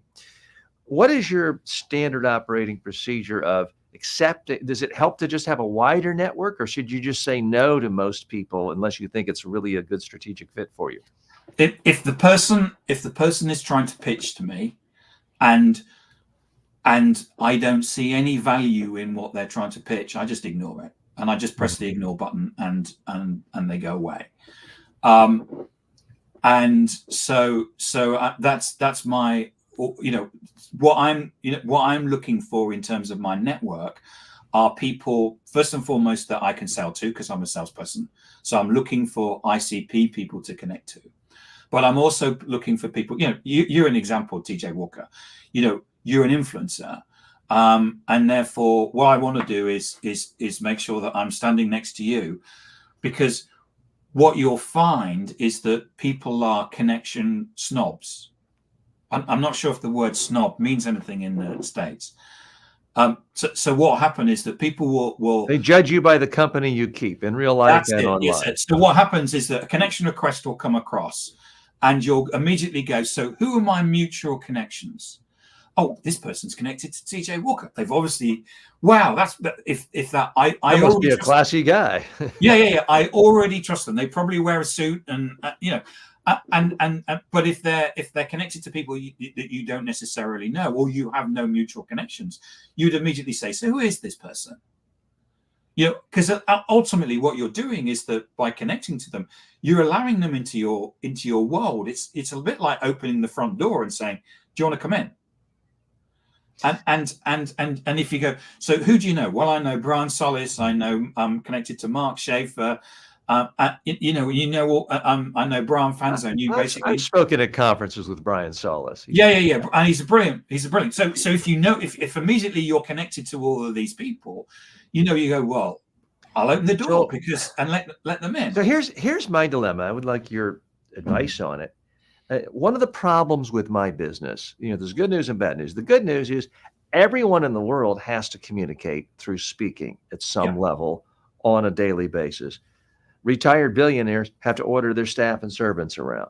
Homeless have to make speeches begging for money. Everyone needs to know how to communicate better and has some insecurity about some situation. So if someone reaches out to me and they are a salesperson, well, quite often organizations hire me to train their salespeople on how to get better sales presentations. So and perhaps it's the wrong thing to do. I've just erred on the side of, okay, since everyone is a potential prospect of mine, every human being has to speak, I just accept, because you never know, planting seeds, a bigger audience, more social proof. But that may be a horrible strategy. So I would love to know your thoughts on that. So one of the things that we teach people, it's in the third session, which is we sit down with them and say, and we do a brainstorm. And we say, okay, what is it that the people that you want to buy, what are their problems? Mm-hmm. And we sit down and we basically write those things down. And then we say, okay, so what your buyers, if they went to Google, what would they search on? Mm-hmm. And it may be words, it may be phrases. And usually we get people saying, for example, Salesforce is a client of ours, and quite often you'll get a salesperson saying, digital transformation. You say, yeah, okay, go to Google, put in digital transformation, you'll see that there's 3.5 billion pages. So you're not going to stand out. And you also need to put yourself in the buyer's shoes. So, for example, we had someone come to us saying, we're looking for programmatic social selling. And we said, yeah, we do that. It's programmatic. You follow a number of steps. And they said, well, we searched for you on Google for programmatic social selling and didn't find you. And I said to my business partner, Adam Gray, I bet we never thought of that as a search term. So you need to really, really think about this hard. Now, you can use ChatGPT to do this. There are certain websites that will do this, but there still needs to be a human element. ChatGPT doesn't give you all of the answers. It will give you some of the answers, and some of that you can check. Now, what you're doing at that point is as soon as you sit down and you work that out, there's a number of benefits that you get from that. First and foremost, you've got a content plan. So every single line where you said, this is a problem, this is a problem, this is a problem, this is a problem, this is a problem, this is a problem, you basically need to create a piece of content. And if you are using YouTube, you need to make sure that to make sure to get subscribers and get people to your videos, you need to have all of those videos, even if that's not what you're trying to sell. You're using those videos in effect to provide the keywords that people will search on to come to your YouTube channel. The other thing is that what I've just said is the keywords. It's important that on every single platform that you're on, social media platform, that those keywords are in your platform. So, for example, when you write, if you've got on your LinkedIn profile, all of those things that you've written down are basically sprinkled through the platform. You don't need to put them in the summary or the title, which is what some LinkedIn trainers tell you to do. It's rubbish. The way that Google sees LinkedIn is basically a string of text. And so you need to have those there. So from a way, how can I attract people to me? Those some of the things that you need to think about. So it's about doing the brainstorm, having the videos and the content, both written and video, and the keywords. Clearly, if you do videos, you can get you can get AI to basically take the written word and turn that into a written piece. But those are the things you need to do if you want to basically get people to come to you. And let's talk about AI. That really leads me to the final section I want to cover with you. I want to be respectful of your time. We really appreciate the insights you've been so kind to share with us. I want to know what you're most excited about, what I have become, and you can tell me to my face I'm completely wrong or off based, or I'm a stupid American or something. But I've spent a tremendous amount of time, certainly in the last month and really in the last week, diving into the use of artificial intelligence to create digital clones as a form of communication and as a communication tool. And I now have a clone where it's cloned my voice, and I would say it's about 95% there. It does not sound like a robot like you can tell it's not me, but it sounds 95% like me. And with the current status of cloning with the services I've provided is you type in a question and it will give an answer just like I would give if I were there, although probably better and certainly much faster. You can push a button, and I will talk to you. You'll hear my voice talking to you, and it sounds like me. Yeah. And then the third option, which is coming on one consumer platform I'm using called Delphi.ai, is it's going to be a video, and it inputs. Right now, I have about 5 million words of my content from books, blog posts. It's transcribed YouTube videos. It's ingested 6,000 of my videos, and I can ask it a question, and it's giving really detailed responses. Now, I don't think anything is going to replace an actual human being, but the idea of this perhaps being 1,000 times better than an online course. I mean, I see behind you have a sort of the film reel, and I'm sure it's a reel-to-reel tape recorder. Yeah. Okay. But certainly, people who follow the history of film, when film came out, people's whole mindset was, oh, we can now film a play. So it would be a movie, but it would look just like a play. People couldn't quite conceptualize, oh, a movie can be this whole different art form. It's completely different than what plays are like today. And I've spent a lot of time grappling with this recently. Is if a clone can do this, it could mean if you want to improve your speaking skills, you don't have to buy one of my online courses and see 600 lectures and sort of weed through the outline and go in a linear way, the way I've planned it. You could just talk to my clone and say, hey, TJ, I've got to give a sales presentation to 5 clients in the IT industry next week by Zoom, and they do this. What's your recommendation? And you could pull out all of my years of expertise in a text form or me speaking to you, telling you, here's exactly what I would do if I were you. Put together a summary, an outline, hit record, practice it, and I'll give you a feedback. Now, the feedback part isn't there yet, as far as the AI clone being able to discern the vocal intonations and all that. But my understanding is it will be by the end of the year. So I'm just wondering what your thoughts are about the other beauty of the clones is now anyone in the world could write with me a question or ask a question in their language. I could respond in their language. So it completely eliminates language barriers. And really, for the first time ever, it could turn communication into a one-on-one conversation. The problem with videos is it's a linear thing. It doesn't stop and answer a question right away. So I'm wondering if you and your clients are spending much time thinking about the use of AI clones, especially the audio and the video versions. So most of my clients are still wrapped up in using ChatGPT, and I think that they've got to the point where they think that ChatGPT is a magic answer, and it's not.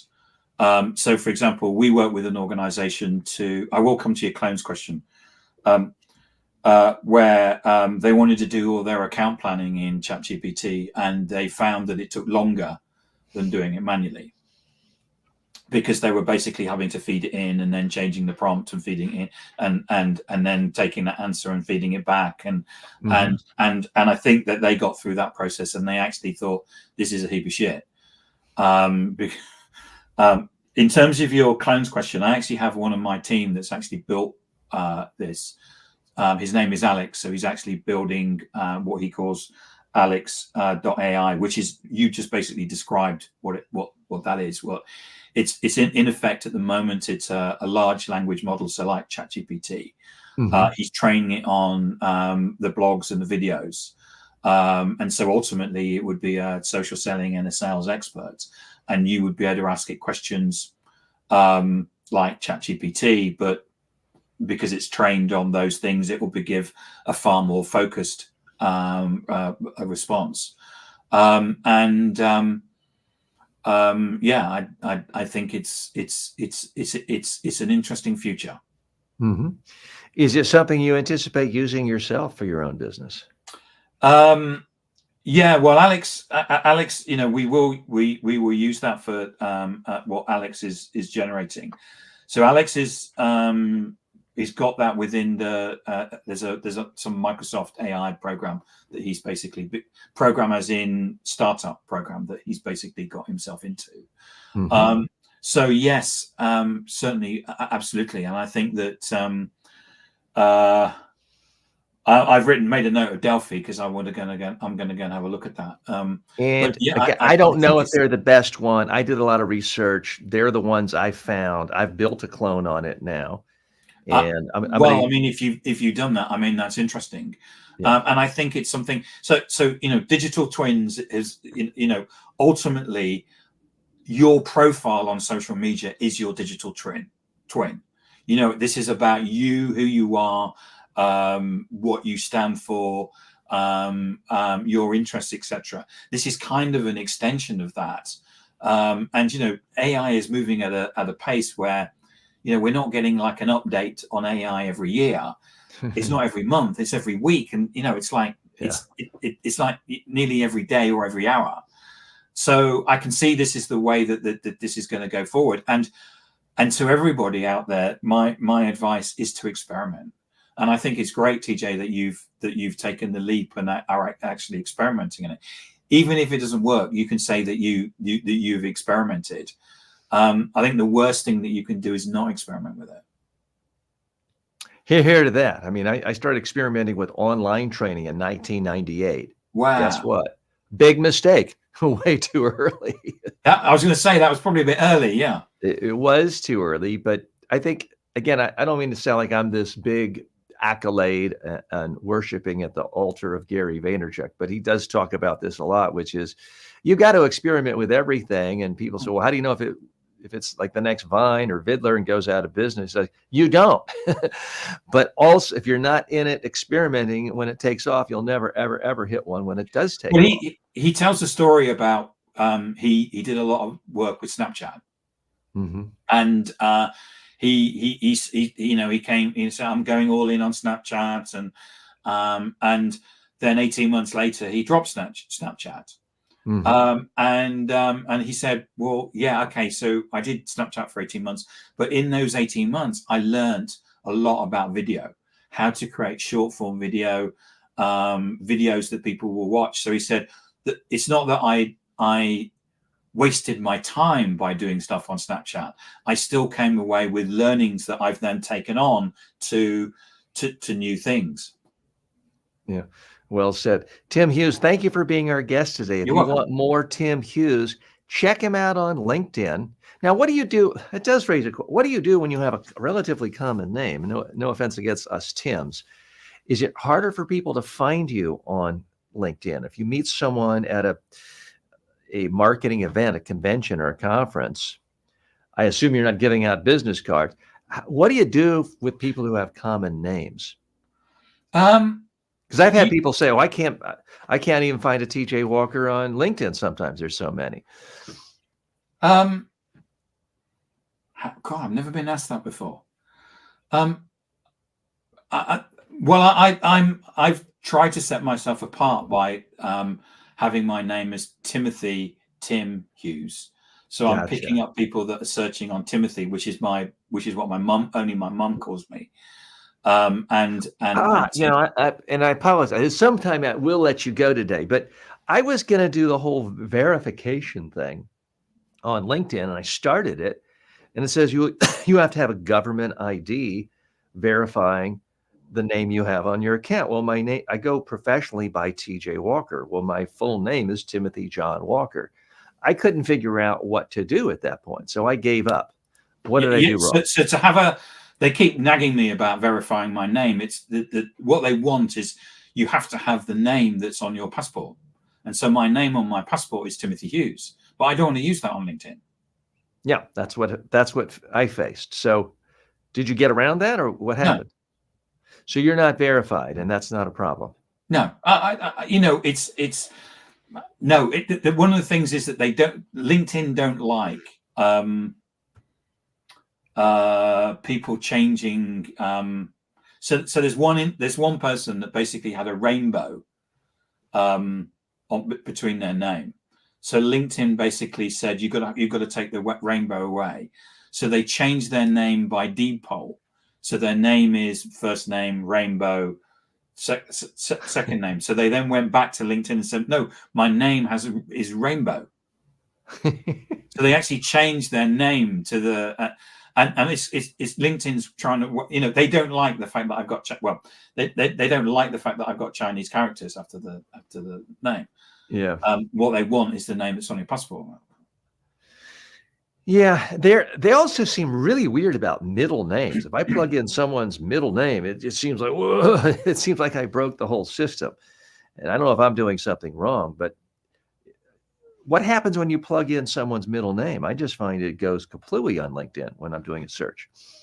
Yeah, because I think what it's trying to do is it's if you take Elizabeth, it will be trying to, it could be Betty Walker or Liz Walker or Beth Walker or and so there's Robert and Bob and stuff like that. So I think what it's trying to do is it's kind of, and from a computer perspective, it's kind of going into that loop, and immediately it takes a couple of seconds to actually think. It is a little tricky. Tim Hughes, thank you so much for welcome. The insights. We very much appreciate your time. Thanks so much. Take care. Okay. And so, Tim, I apologize. I promise I'm going to let you go. When we edit this together as the podcast, that'll be kind of the ending of the official edit. And it'll be like 5 minutes. What's that?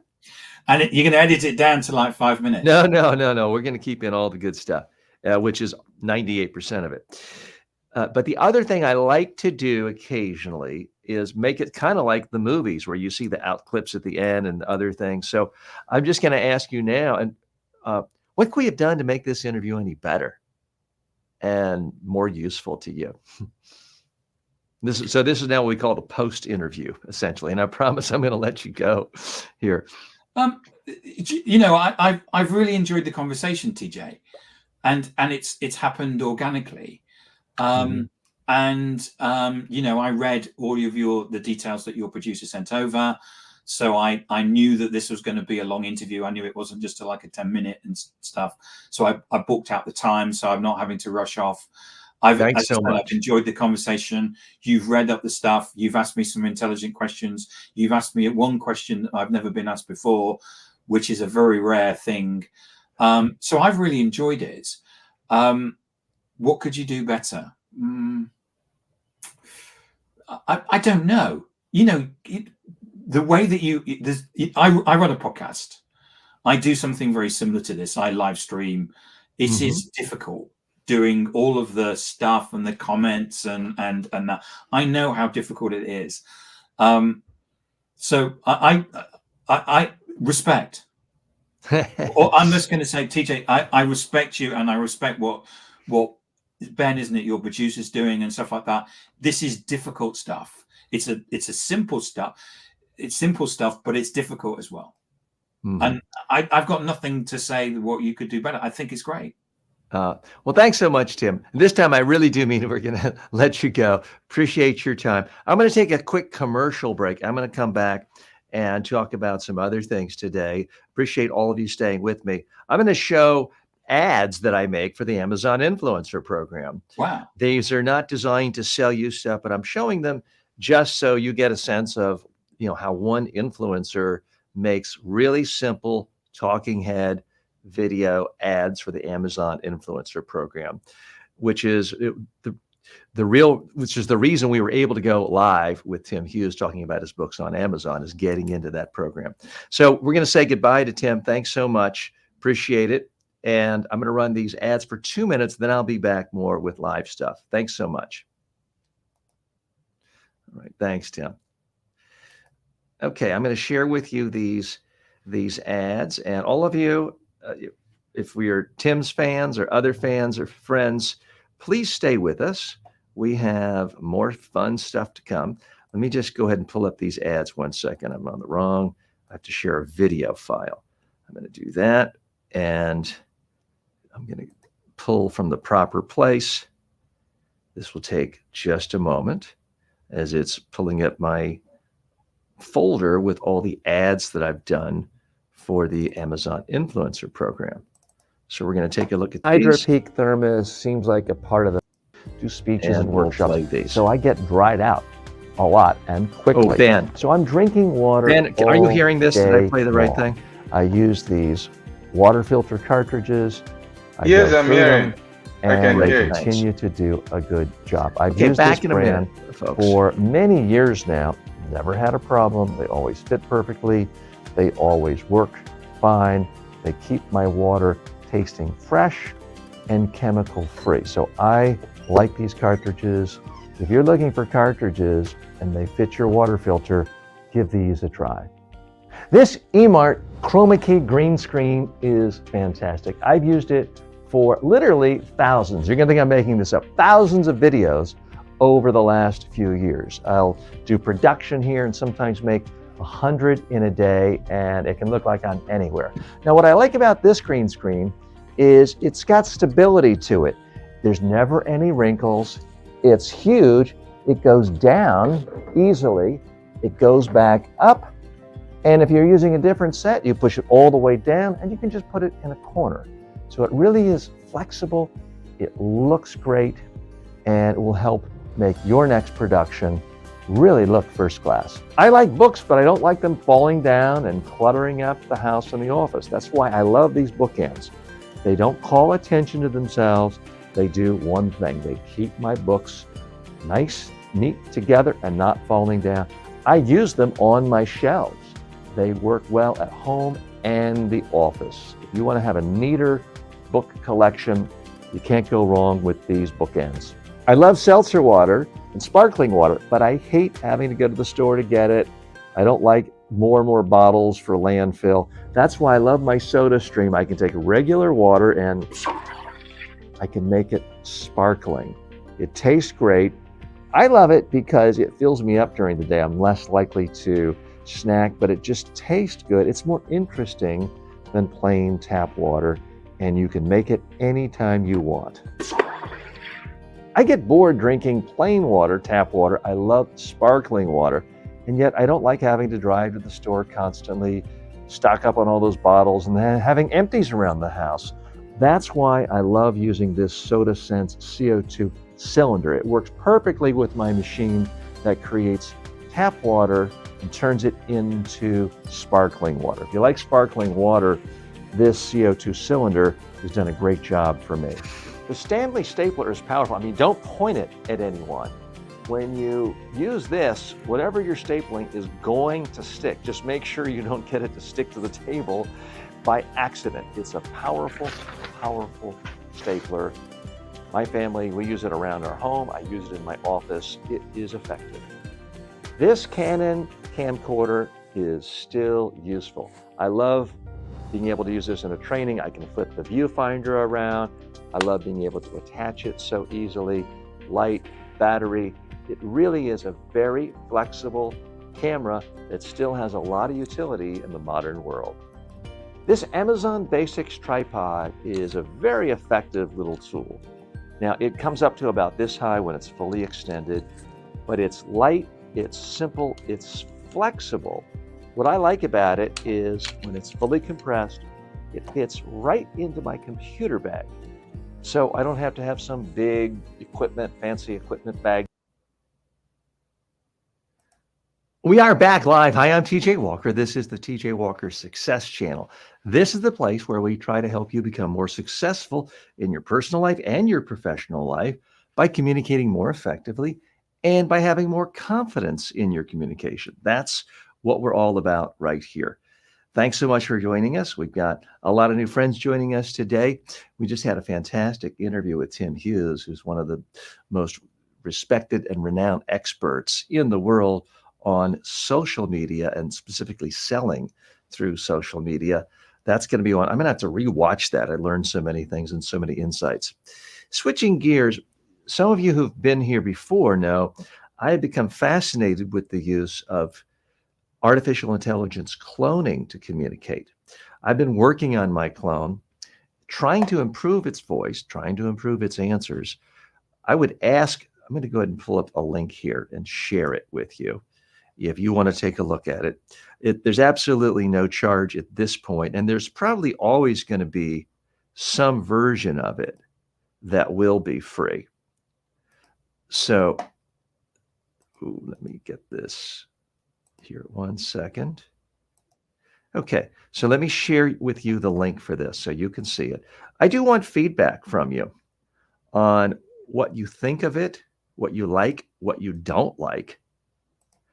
And I do understand the voice is not 100% like mine. It is pulled on mine. It is modeled on mine. It's using all sorts of sophisticated artificial intelligence and computing power to create this. But this is not a recording of my voice. It's based on recordings of my voice. So I'm going to share this with you. And excuse me 1 second. I just went out of focus on camera 3. Okay, back to camera 3. So I want to share this with you for a moment. And if you want to ask digital TJ Walker, AI TJ, you're more than welcome to post a comment. You can even come in StreamYard and ask the question yourself. It will be able to hear you. So I'm going to share my screen. I'm going to hit the screen. I'm going to share the audio with it. Sharing again. Some of you who were with us last week heard bits of this, and it is still a work in progress. It's not finished. We don't have the video yet. Now, I've signed up for the sort of the experimental trial with the program I'm using, the platform I'm using, Delphi.ai. I hope I'll be doing this in a video format for you in the next week. But if you want to check it out yourself, I've posted it in the comments section. But let's go ahead and call. Again, this is not me. I don't want to seem like I'm being deceitful. I'm not stealing anyone else's intellectual property. This is just pulled from things I've said in videos and things I've written online in books.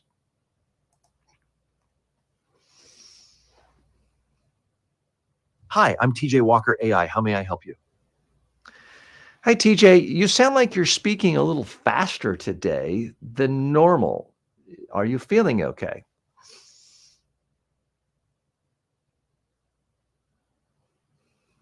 I appreciate your observation. Sometimes the pace can pick up a bit depending on the topic or the excitement about sharing new insights. It's always good to check in on these nuances as they can affect how the message is received. Speaking of pace, how do you feel about the speed of your own communication in presentations or talks? Have you found a rhythm that feels natural and effective for you? Okay, I want to know your opinions. Those of you watching on YouTube and other platforms, what did you think of that quality of that voice? It certainly didn't sound 100% like me, but there was a lot of nuance and range. It wasn't flat. It wasn't monotone. I would put that 90, 95%, but I want to know what you think. Now I'm going to switch and ask another question. TJ, next question. What is the best way to create a sound bite, or can you give me sound bites for the message of I have the greatest communication skills clone on the market today?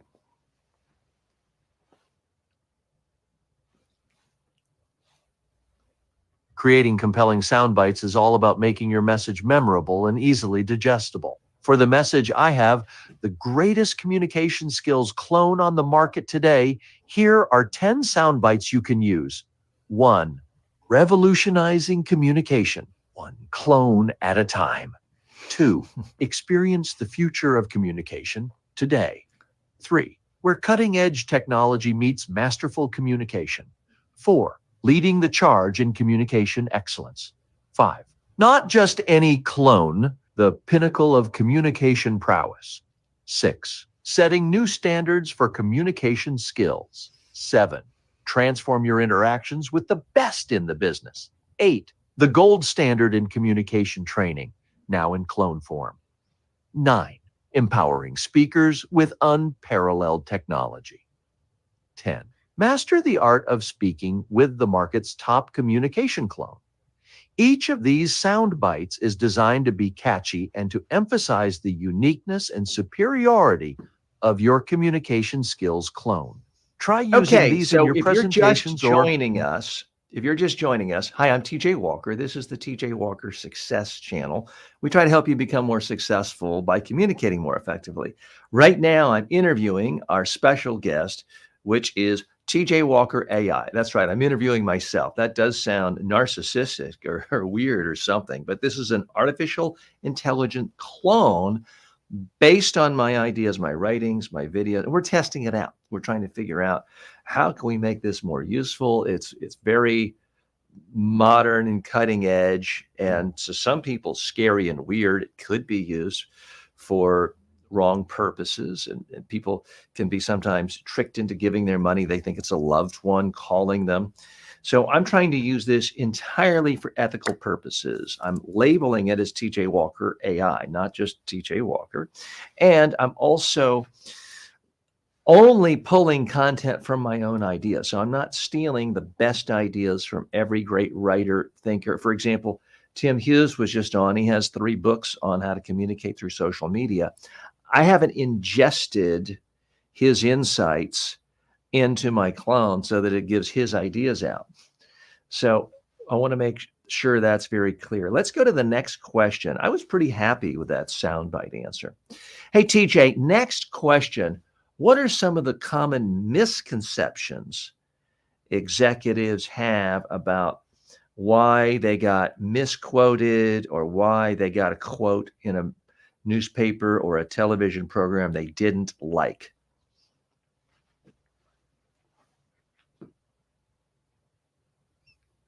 That's a great question, TJ.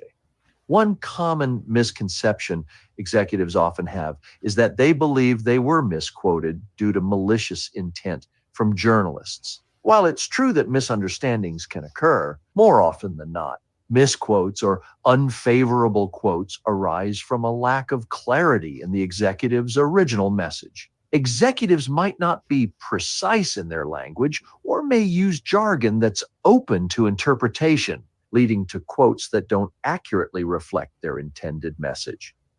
Another misconception is that executives sometimes think they can control the narrative completely. In reality, once the words leave their mouths, how those words are interpreted and presented can vary, depending on the journalist's perspective, the medium, and the audience. This is why it's crucial for executives to be clear, concise, and consistent in every public communication.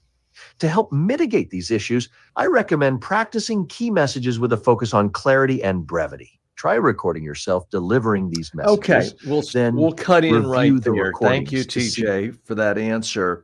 And to my audience and to the people watching, here's where I fault that answer. It said, great question to begin. I've actually put in special instructions to my clone. Never start off an answer with great question because it's condescending. It's not interesting. I've tried to program it to just hop in with an answer. So I don't like that part. It also used the word mitigate. Now, I jokingly have videos say you should always mitigate the use of the word mitigate. Just say lessen. Because mitigate to me sounds bureaucratic. It's too fancy a word.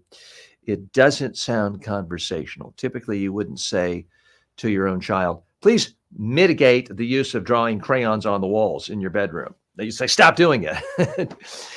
So that part I didn't like about the answer, but still it did pull what I thought was a lot of good information that is based on what I've talked about in online courses, in videos, in books. So overall, I was pleased. Some of the audio, I would say, instead of 95% like me, maybe dipped to 85%. But overall, I was pretty happy with that. Again, if you have a question you would like to ask me or TJ Walker AI, you can post it in the comments section, or you can just use the link I gave you right there and call it. Now, I've set mine up in a certain way where the default is calling so you can speak to me and you can hear me speak back. The way it is for most people is the default is text. You type in a question, you hit a button and you can dictate a question and the text comes back, or you can hit a button for a phone call and it does it. Because I teach people to speak, I wanted to make the default speaking, but you don't have to do it that way if you use this particular program. Let's try one last question because I do have other topics I want to cover today. TJ, I understand you've trained people around the world. How many countries have you been to where you've conducted media training and presentation training courses? And where are some of the more interesting places you've been and some of the more interesting places or people you've trained?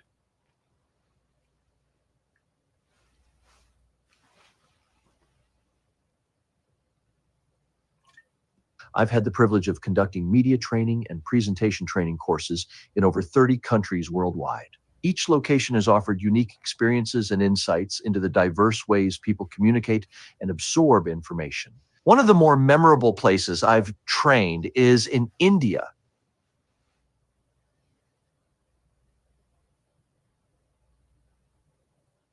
TJ, do you have more or did you mean to end right there?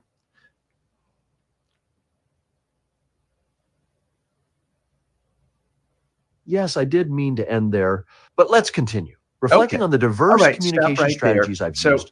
That was the first time I heard a really weird ending that was totally unnatural and unhuman. It sounded like we just lost the connection. And I would say to the makers of this at Delphi, that's a pretty good track record because I've used this a lot. That's the first time I've heard it just sort of stop and it seemed like we lost a connection, but it meant to stop it there. Now, it said that was obviously pulling from an older video where I said I've trained in 30 countries. I know I've had videos where I say I've trained in 30 countries, but I've actually trained in 45 countries. And I think I've mentioned that in videos. So part of the ways when you're programming a clone, you can edit certain, like I could go back and edit this response. So if anyone ever asks this question again, I could have it say 45. I could type that in and it would convert it into audio. So that's interesting. I don't yet know why it's still starting off saying great question because to me, that's just a waste of time and is directly against what I encourage people to do as a best practice when they are in interviews. So that one is a little disappointing. So I would love your feedback on this, whether you're watching this live or on demand. Tell me what you like. Tell me what you don't like. I'm not looking for unmitigated praise, to use that word mitigate in a way I actually do like. Oh, that's not what I wanted to show there. And let me hit stop. Not that there's anything confidential in my email, but it's in general, it's not a good practice to do that. Okay, so what I want to show now is I want to get your feedback on my webinar, because this is something you actually, those of you who are regular viewers of this, saw me make the whole webinar right here. Part of the premise of this show is, excuse me, we've lost focus again. I've got to switch to camera 2. Part of the premise of this show is I take you behind the scenes and you see how content creators create content, warts and all, mistakes and all. For some reason, it's gone blurry again. So I'm going to switch to camera 1, where you should see good clarity here. Because I had a guest for so long today, I was mostly in front of camera 3. That's the one where I'm right in front of a computer, and it's easy to see. So we'll go back to camera 3. What I'm going to do now is play this free communication skills training webinar, masterclass webinar, we're calling it. And I'm interested, I think you'll find it useful if you haven't seen it before, because I do try to be genuinely different than most sales webinars. I try to 97% of it is basically pure value. So if you never want to spend a penny on me, it's okay. You're going to get a lot out of this. It's not going to be, oh, he's talking about what I need. I need this. I need this. Oh, I got a call, even though I don't want to. You don't have to. You can simply learn from this.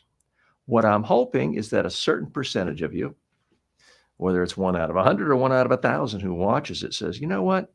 This guy's making a lot of sense. This guy's really useful. So maybe I will call him or his office, or book him to give a keynote speech, or hire him to do a training for our executives, or go to one of his online webinars. Again, could be 1 out of 100, 1 out of 1,000. When you're scaling it, as I'm trying to do, it doesn't really matter. So I'm going to play this now. I want you to watch it. Tell me what you like. Tell me what you don't like.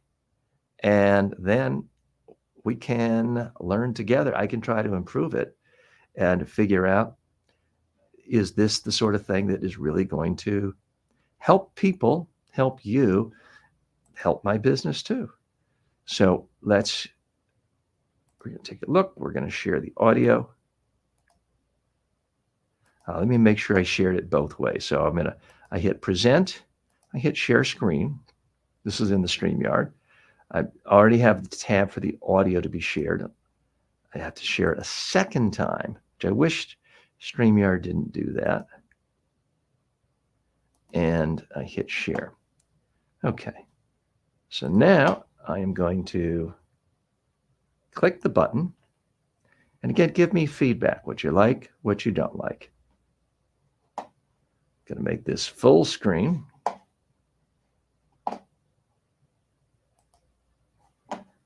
This is the page you would go to if you just typed in, if you went to tjwalker.com. Now we're going to play. So how can you become a better communicator right away? Here's a quick win. Cheat. That's right. If you're nervous about going into a presentation, a talk, a briefing, a speech, you're not quite sure what you're going to say, do what I do. I have a cheat sheet. Everything I'm going to say for the next hour is all right here. Now, the beauty of this is it's a single sheet of paper. If I'm speaking on camera, I can just put it in front of my laptop, in front of my computer. No one sees it. If I'm speaking to a larger audience and perhaps walking around, or even if I'm in a big room in front of a large audience, I can have that one sheet of paper on a table. I can have it on top of a laptop. I can have it scattered out, several copies around the room. No one will see me picking it up. The beauty of it is it's only on one sheet of paper. So that's a quick win you can do right away that will make you so much less nervous because you're not going to have to remember what to say. Chances are your memory isn't any better than mine, and mine's no good. That's why I use a very, very simple cheat sheet. Now, let's go right into a second quick win. Number one way to be confident when you're starting any presentation is to do what I just did. Start with a quick win. Give something of value to your audience, something where they can say, that was useful. That was interesting. I didn't know that. I can use that. Maybe I should listen to this person a little more. That's so much better than the traditional way of starting a speech, where someone kind of walks out, good morning, I'm happy to be here today. Let me tell you about how important I am. Let me tell you about all the wonderful things I can tell you about what I've accomplished. Boring. Rule number one when it comes to communication, nobody really cares about you. People care about themselves. So the faster you can hop right in to telling people something interesting for them, the better. Hi, I'm TJ Walker, and what we're going to do in the next hour or so is go through an actual training to make you a better communicator. We'll work on communication skills together so that you can be better one-on-one, speaking to small groups, business meetings, sitting down on a conference table, but also standing, giving a briefing, a speech, and a talk. And we'll even talk about how you can speak more effectively to the media or in front of a camera. These are skills you're going to learn. I'm TJ Walker. I've been training people just like you all over the globe for about 30 years. I've trained presidents of countries, prime ministers, Nobel Peace Prize winners, professional athletes, and a lot of folks just like you. So here's what we're going to do today, and it's a little bit different. Now, this is a training seminar. It's a live training seminar for me when I'm doing it, but I'm not going to lie to you. One of my concerns in the whole marketing world is there's so much nonsense these days about come to my free training webinar, come to my free live training session, and it's just marketing spin. Now, I'm going to be honest with you. My marketing team's not that happy with me. They said, TJ, if you're going to generate leads and get more people into your sales funnel, you can't actually teach them anything. You have to whet their appetite. You have to sort of poke their pain. You have to do this value stacking where you say, and you get $10 billion worth of stuff today if you act right now the next 5 minutes for $9.95. Frankly, it's a lot of cheesy stuff I'm not that comfortable with. So I'm going to make a deal with you. I'm going to be transparent on what I'm doing here. And I hope that we really have a fair exchange of value. I'm going to actually give you the same training that I give to paying clients. Really walk you through step by step, not just tease you, tantalize you, throw a shroud over things, and then at the last minute say, oh, but what you really need is behind this curtain, and you can't get it unless you spend $10,000 with me. I'm not going to do that. I'm going to earnestly give you what I feel is great information to help you become a better communicator. And then every 10, 15 minutes or so, I'm going to give you some options for finding out more if you want to go to the advanced level. But my goal here is that you actually improve. You go from wherever you are several steps up in terms of your skill as a communicator. And then if you want to get to an advanced level, or if you want to advance even faster, then you can check out opportunities to work with me and my team. So what are we really going to focus on today? I'm going to help you with the things that you've already told me you're concerned about. Your body language when you're speaking. That's why you can see me from here up, and it's not just the tight little shot. I want to actually show you the things that you can do to look more comfortable and confident, and the things that you shouldn't do so that you don't look nervous and uncomfortable. I'm going to give you tips on how to use your voice in a more powerful way. So many students I work with and clients around the world are insecure and feel like their voice is no good and it's hurting them. We'll focus on that. I'm going to really go through the most common mistakes most people make as speakers. And together we'll come up with specific tips, tricks, and tactics so that you can avoid those mistakes. That's really the goal. Now, the ultimate goal is to help you become a better communicator. What is communication?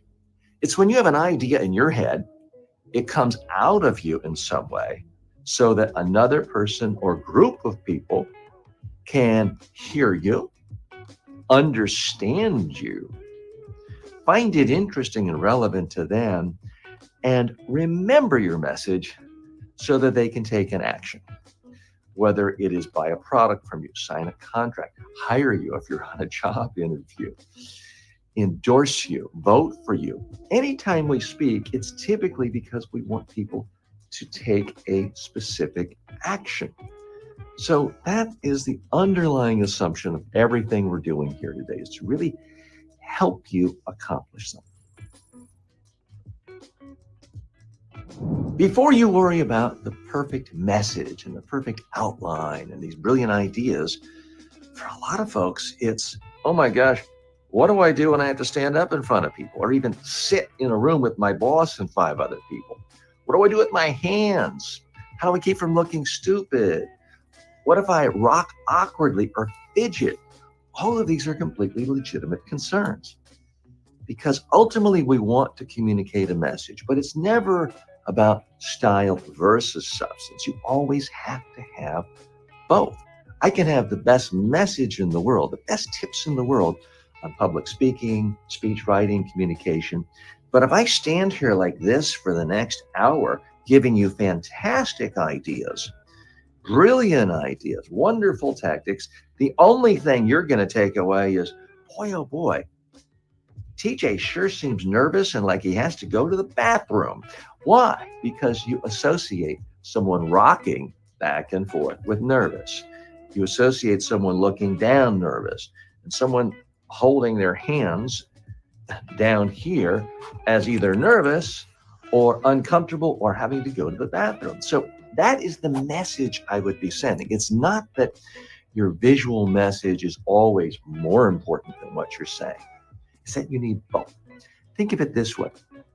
If you had to hire someone to be your assistant and they have the best resume in the world, but they send you a cover letter filled with typos, spelling errors, mistakes, smudged paper, you probably wouldn't hire them, right? On the other hand, if someone had a beautiful cover letter, beautiful punctuation, beautiful spelling, but you looked at their resume, they never worked a day in their life, and there's nothing on their resume that suggests they have the skills you need, the qualifications, and absolutely zero computer skills, you're not going to hire them just because the letter looks pretty, right? So it's always a fake debate between the style of how you move, your body language versus the substance of what you say. If you're going to communicate, you have to have both in sync. Now, you've heard people say, well, just act natural, act natural. Here's why that's horrible advice. When you are speaking, giving a presentation, whether it's a job interview, whether it's a talk to 10 clients, maybe it's 1,000 people in your industry, maybe it's just 2 people, your boss and your boss's boss. If you're a little bit uncomfortable, you're going to, in all likelihood, act natural. The natural thing to do is to act scared. When we're scared, we as human beings stiffen up.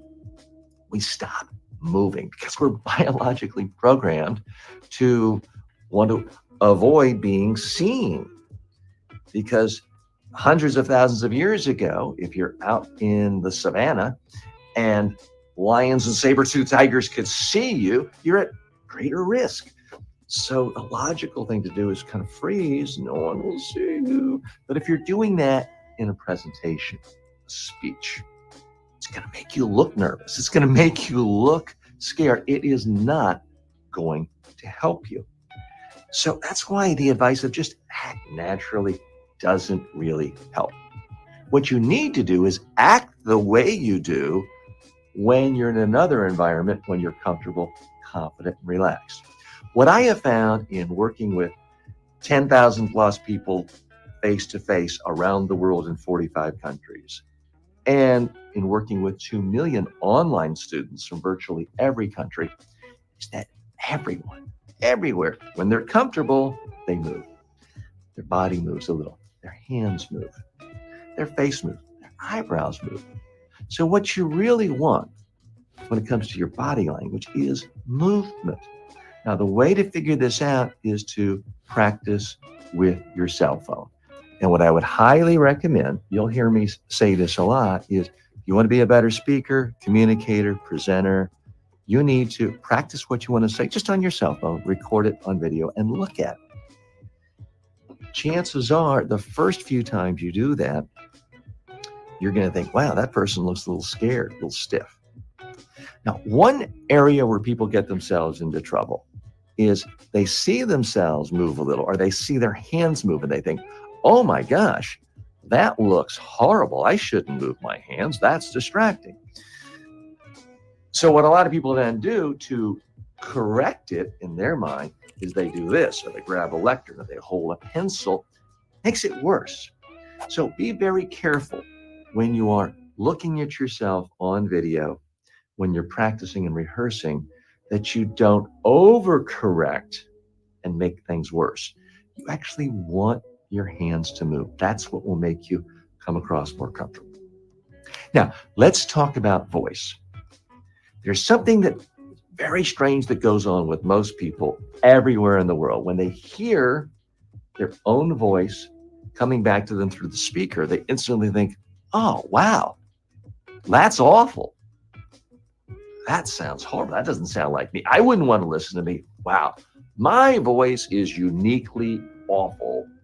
Now I know that I need to really change my voice completely or never, ever speak. That's not the lesson you should take away. Here's what's really going on. We all hear our own voice distorted through the bones in our skull all day long. So when we hear our voice through a speaker coming back to us, it's much less distorted. So it sounds weird to us. It's not our self-image of our own voice. And because of that, it's disorienting. It feels weird. Chances are your voice is perfectly fine. Maybe it's not good enough for Hollywood movie producers to pay you $1 million to make a voiceover ad for their movie. Okay, mine's not that good either. But it's extremely rare. In fact, I've never even had a client with this problem where someone's voice is so awful, so bad, so distracting, it actually impaired their ability to communicate. People were running out of the room to avoid them. That just doesn't happen. So chances are your voice is not so beautiful and memorable and resonant that people pay you millions of dollars, but it's not going to drive people away. That's okay. You've got a voice that is perfectly fine for what you need to do. Here's the number one thing that will help you get comfortable with your voice. It is, back to what I mentioned earlier, it is practicing on video, hearing yourself. The more you get used to hearing your voice, the better off it will sound to you, the more comfortable you'll be with your own voice. Now, let's talk about common mistakes people make. The number one mistake people make with their voice is they speak too softly. They get a little nervous, and when they speak too softly, it brings the volume down, it flattens them out, it makes them sound monotone, and it makes you sound scared. Nobody wants to buy from someone who's scared. Nobody wants to hire someone who's scared. Nobody wants to vote for someone who's scared. So that's the problem with reducing your volume. Now, it's natural. Again, people say just act natural. That's not good advice most of the time. It's not that I want you to be fake and phony, but the natural thing to do when you're out of your comfort zone is to tighten your body, tighten your vocal cords, and your volume goes down. Huge problem. It's harder for people to hear, flattens you out, makes you seem uncomfortable, nervous, and less communication takes place, and the wrong communication takes place. So the number one thing you can do with your voice is to not yell and scream, but you do want more energy than normal, a little more volume than normal. Think of it this way. If you're at a crowded, popular restaurant, you're at a big table, say with 10 or 12 family members and friends, you maybe have an aunt, an uncle on the other side of the table whose hearing isn't quite as good as it once was, and you want to say something. You're just a little more animated. You have a little more energy in your voice, a little more range. You're not acting, but the volume is a little more. The range is a little more. There's a little more expression on your face. Your body, your hands are moving a little more. This is what you want to bring out the best in your voice. So what have we accomplished so far? I hope I've given you a sense that I am operating here in good faith. I've tried to give you some good quick tips on how to start right away by doing things like using a simple outline on a sheet of paper. We've gone over tips of how to improve your voice, how to improve body language. And what I'm not going to do is just tweak you and try to make you feel bad and insecure. I'm not going to do all these typical gimmicks in marketing where, wow, imagine how much money you've lost, millions of dollars, because you're not in my $10,000 public speaking program. I'm not going to do that. I'm going to continue just trying to help you, give you positive tips on how you can be a better communicator and being transparent, with the hope that some of you, could be 3%, say, okay, this guy really giving me some value, so now I want to hire him to go to the advanced level. Or I got value from him, I'm going to bring him to my company and train all of our top executives. Or I want him to come to our organization, give a keynote speech. So let me just take a minute here, very briefly, and go through the different ways people like you use someone like me. We also have monthly media training workshops for people who really want to advance their skills speaking to the media, whether they are creating their own online shows or being interviewed by the BBC, Al Jazeera, and CNN. These are intensive in-person workshops. We also have virtual day-long public speaking and media training workshops. So for people who do not want to travel or fly, this can be done virtually. We also have a monthly master communicator workshop. It's a 2-day workshop. That's where you come for the public speaking training on one day and the media training on a second day. It's back-to-back days. It's very intensive, and you really leave with a masterclass set of communication skills. Another option we have for people is in-depth live webinars, typically once a month. These are in-depth for a particular subject, whether it is speaking up in the workplace, whether it is how to be a podcast guest. It's going to be a very intensive, small group, live webinar where you get personalized instruction and feedback from an instructor. So these are monthly live webinars, typically about 2 hours long, much less expensive than the in-person trainings, the live trainings, or the private trainings. We also have private media trainings. Either I come to you or someone on my team comes to you.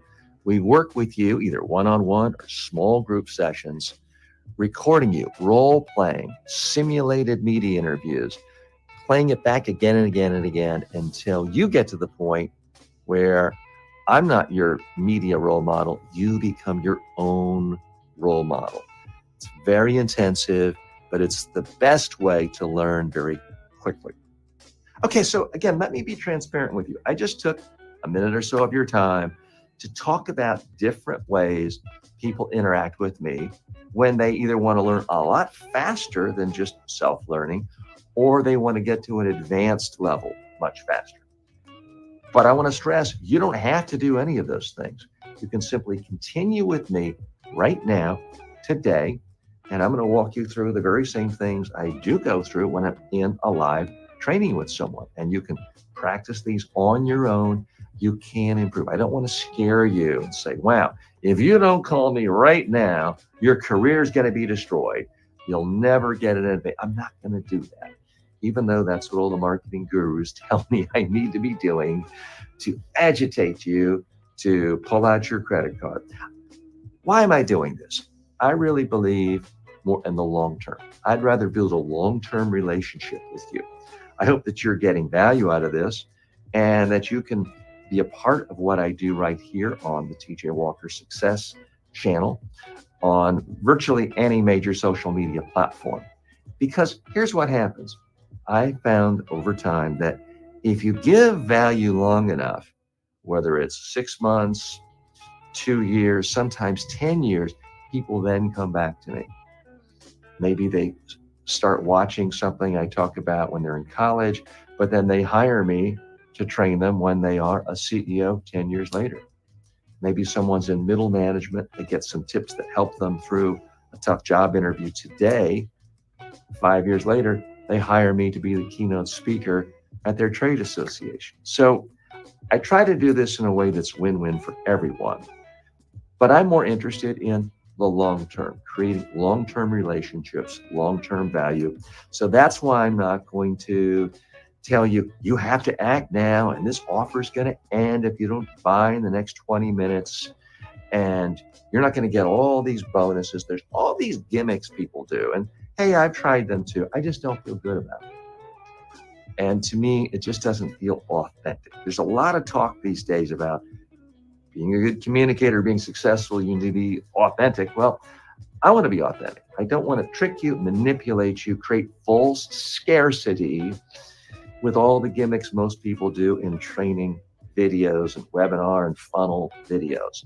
Instead, I simply want to give you value, help you, teach you things that are going to benefit your career. And then at some point, you want more, you'll know where to find me.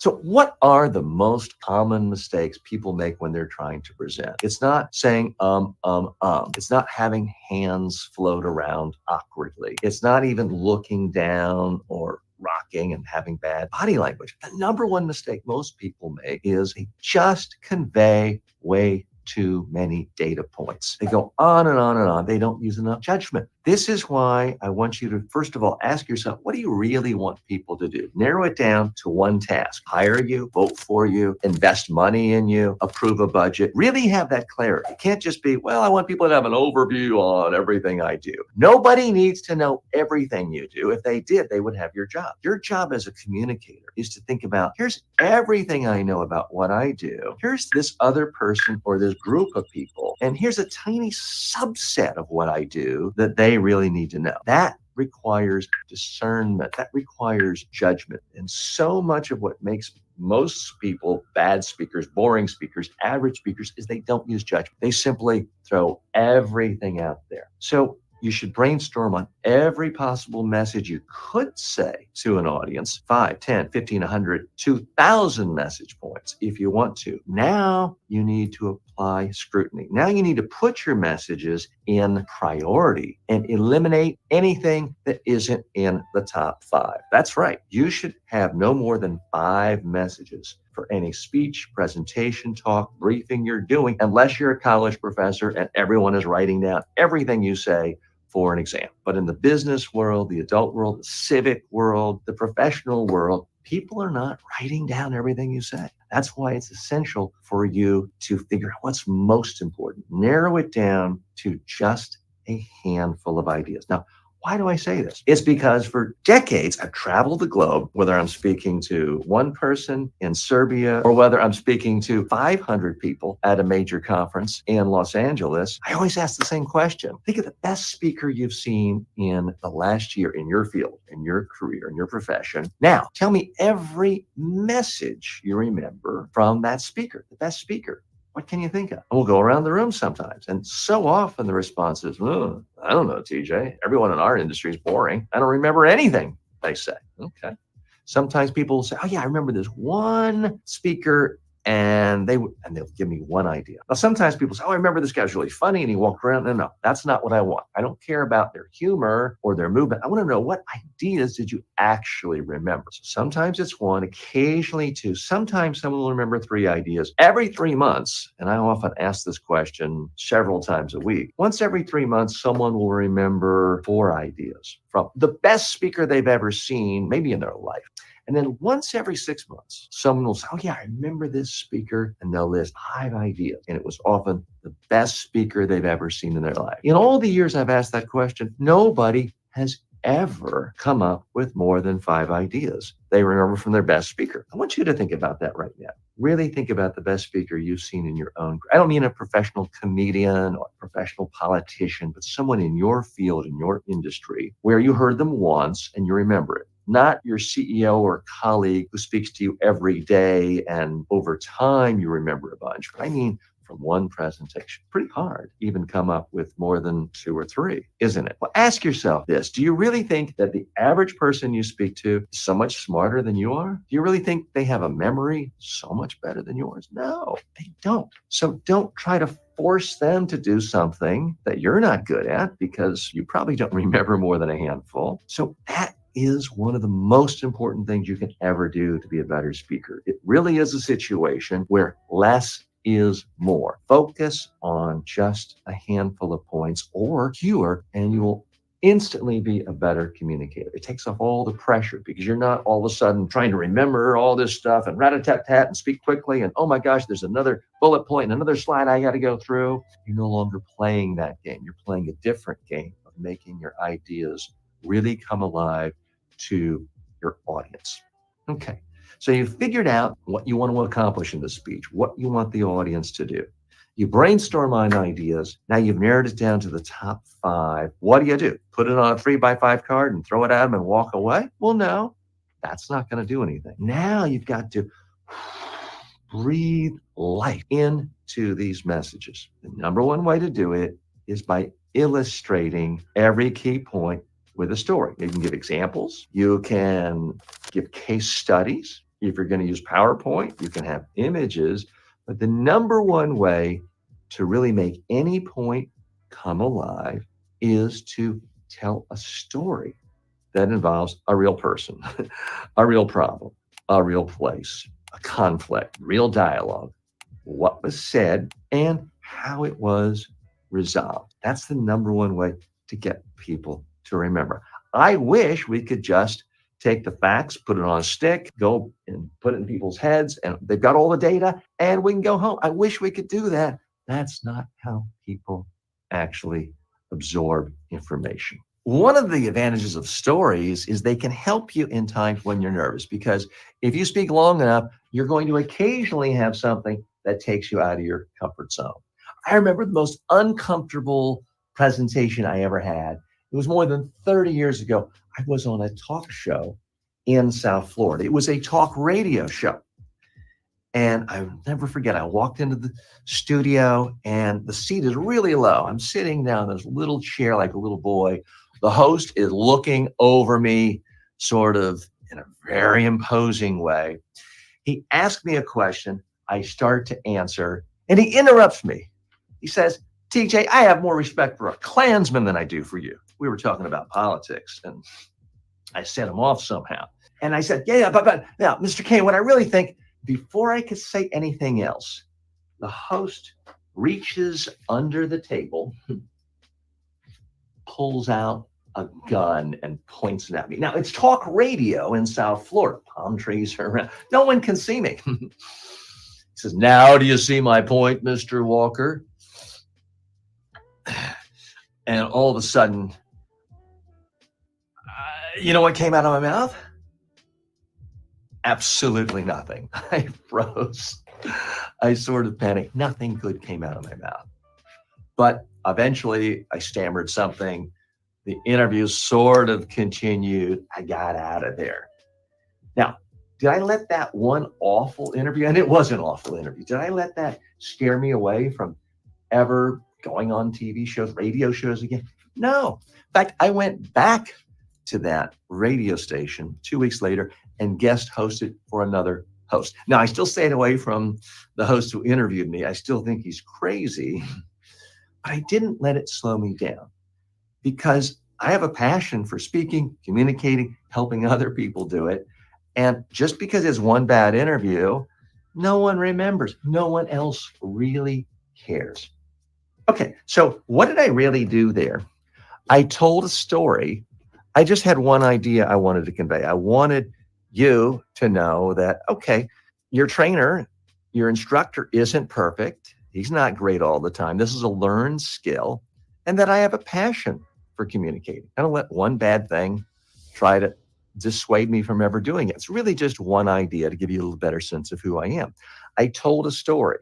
This story had a character, me. It had another character, the talk show host. It had a problem. There was a gun in my face. It had emotion. I was fearful and scared. It had a setting. It was a talk radio host, Florida, palm trees. It had a resolution. I didn't get shot, and I actually went back. So is it a great story? Is it going to win a Pulitzer Prize? No, but it's a true story.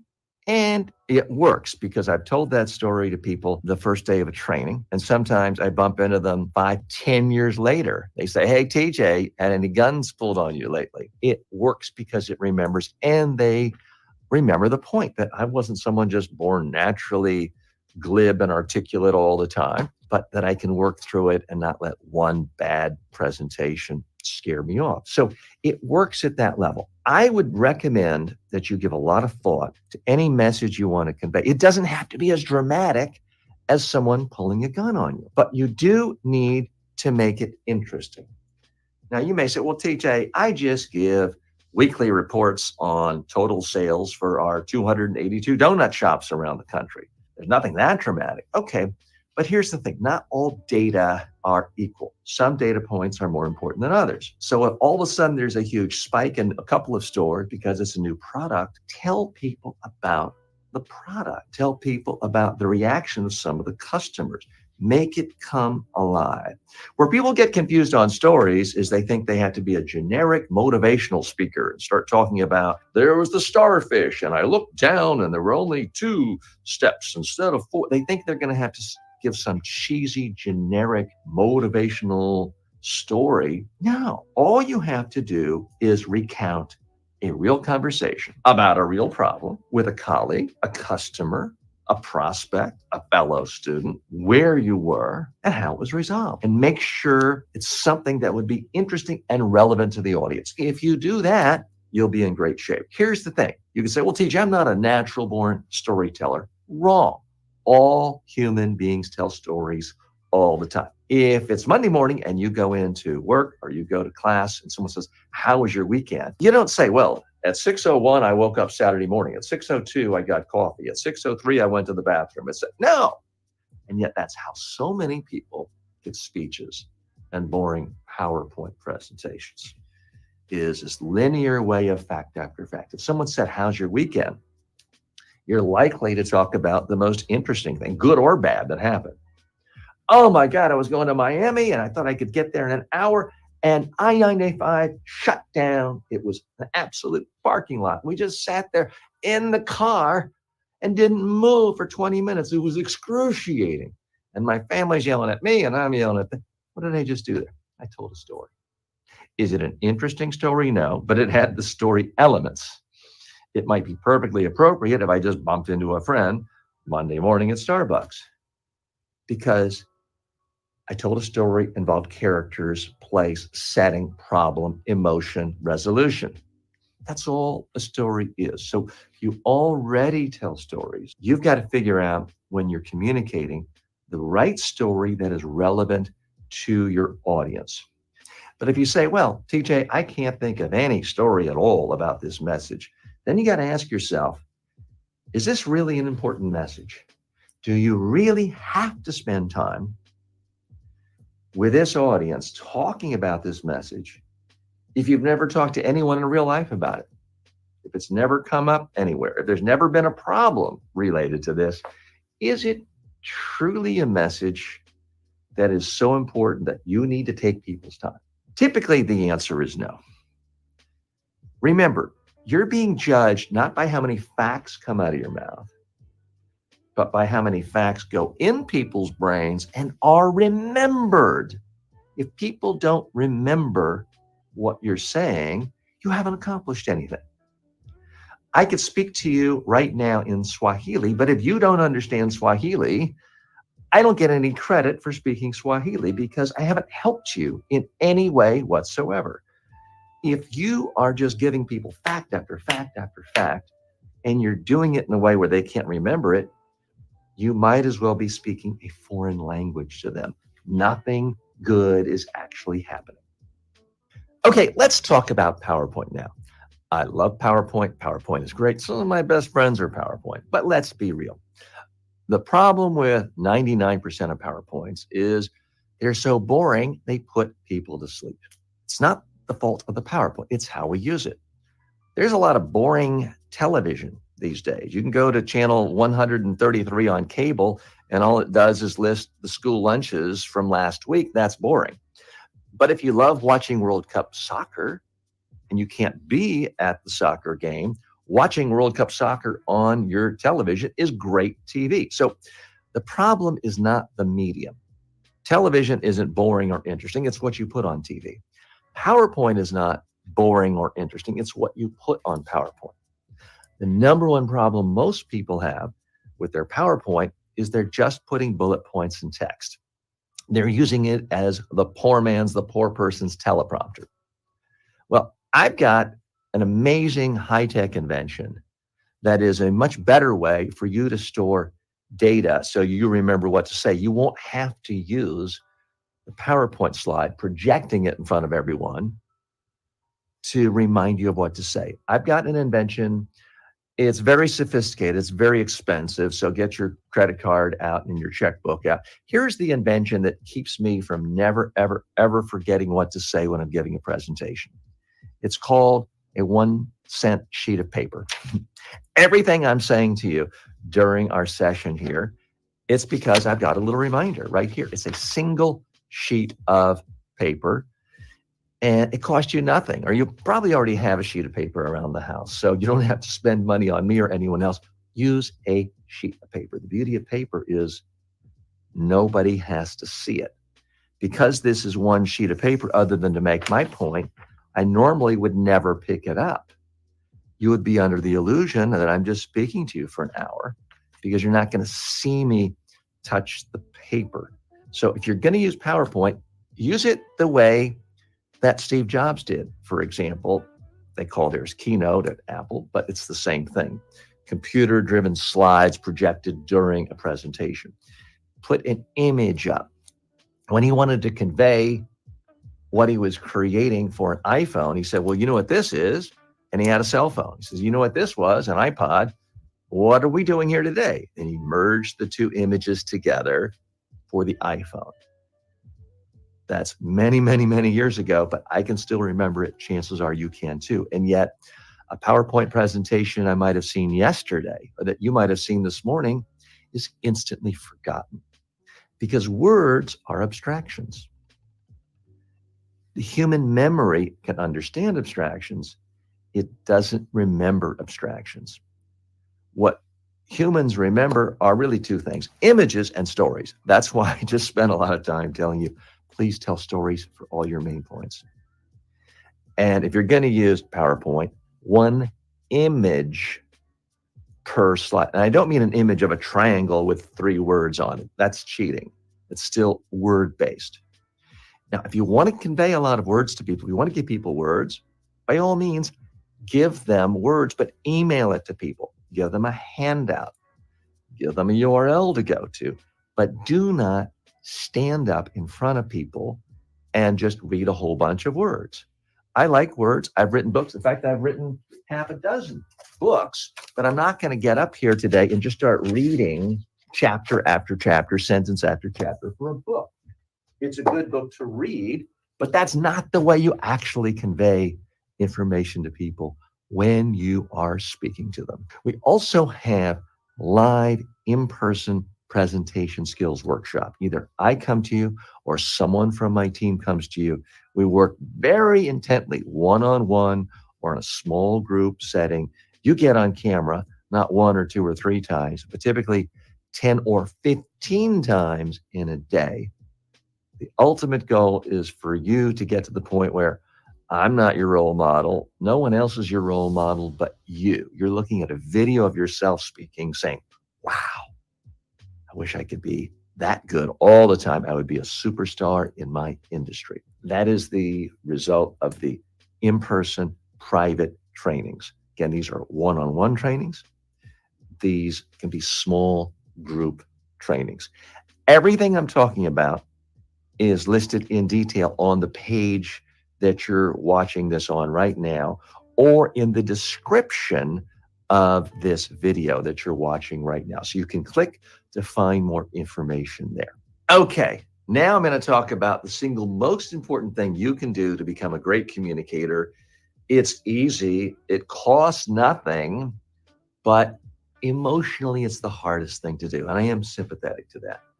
This is frankly why a lot of people, and a subset of people watching today, maybe even you, call me up or come to one of my workshops or hire me for private training or engage with me in a specific way, because you don't want to do this on your own. I'm talking about rehearsal.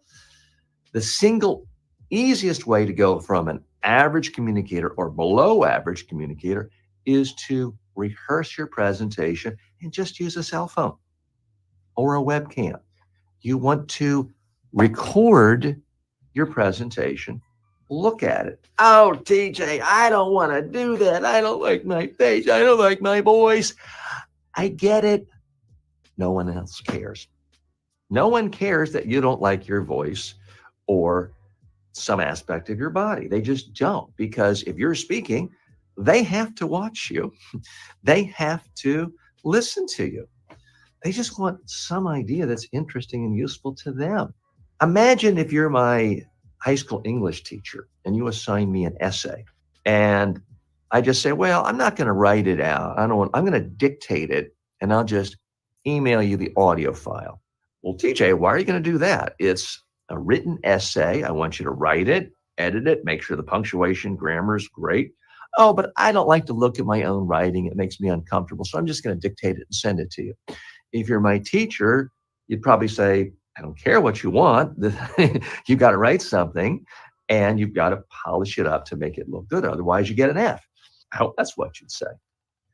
Well, that's essentially what's going on with so many of us with our presentations. We may spend hours and hours and hours, sometimes weeks, sometimes months, thinking of ideas, writing a speech, writing PowerPoint, rewriting PowerPoint, editing the PowerPoint, but we never actually rehearse. So the first time we ever give it is in front of the live audience. And it's also the last time, which means our first draft is our rough draft and it's our final draft. So there's no way of improving it. If you really want to go from average, below average to great, do this one thing. I promise you, it will make you a dramatically better speaker. Here's the reaction most people get when they watch a video of their speech. I see it every month, every week, sometimes every day in a week. People turn to me after watching their own presentations, say, oh God, that was awful. That was really boring. I wouldn't want to watch that. What do you think, TJ? And then I have to say to them, well, look, you seem like a pretty smart person. If you think it was really boring, guess what?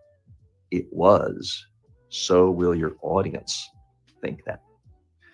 So the answer is not to never look at your rehearsal. The answer is to redo the speech until you find it interesting.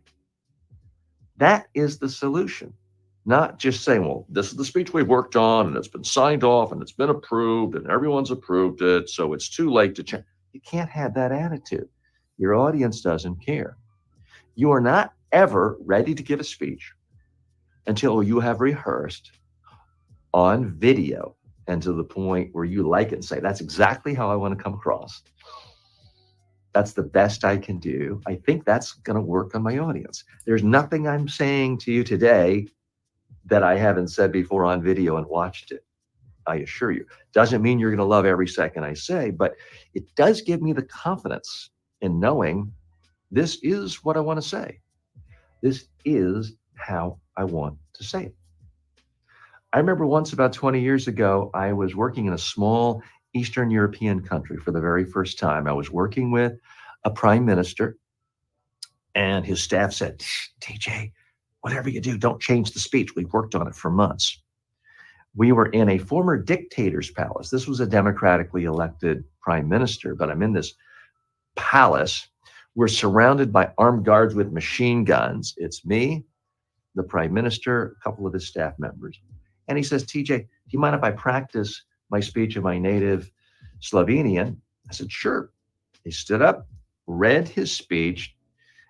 I video recorded it. We watched it. He was reading the whole time with his head down. We watched it.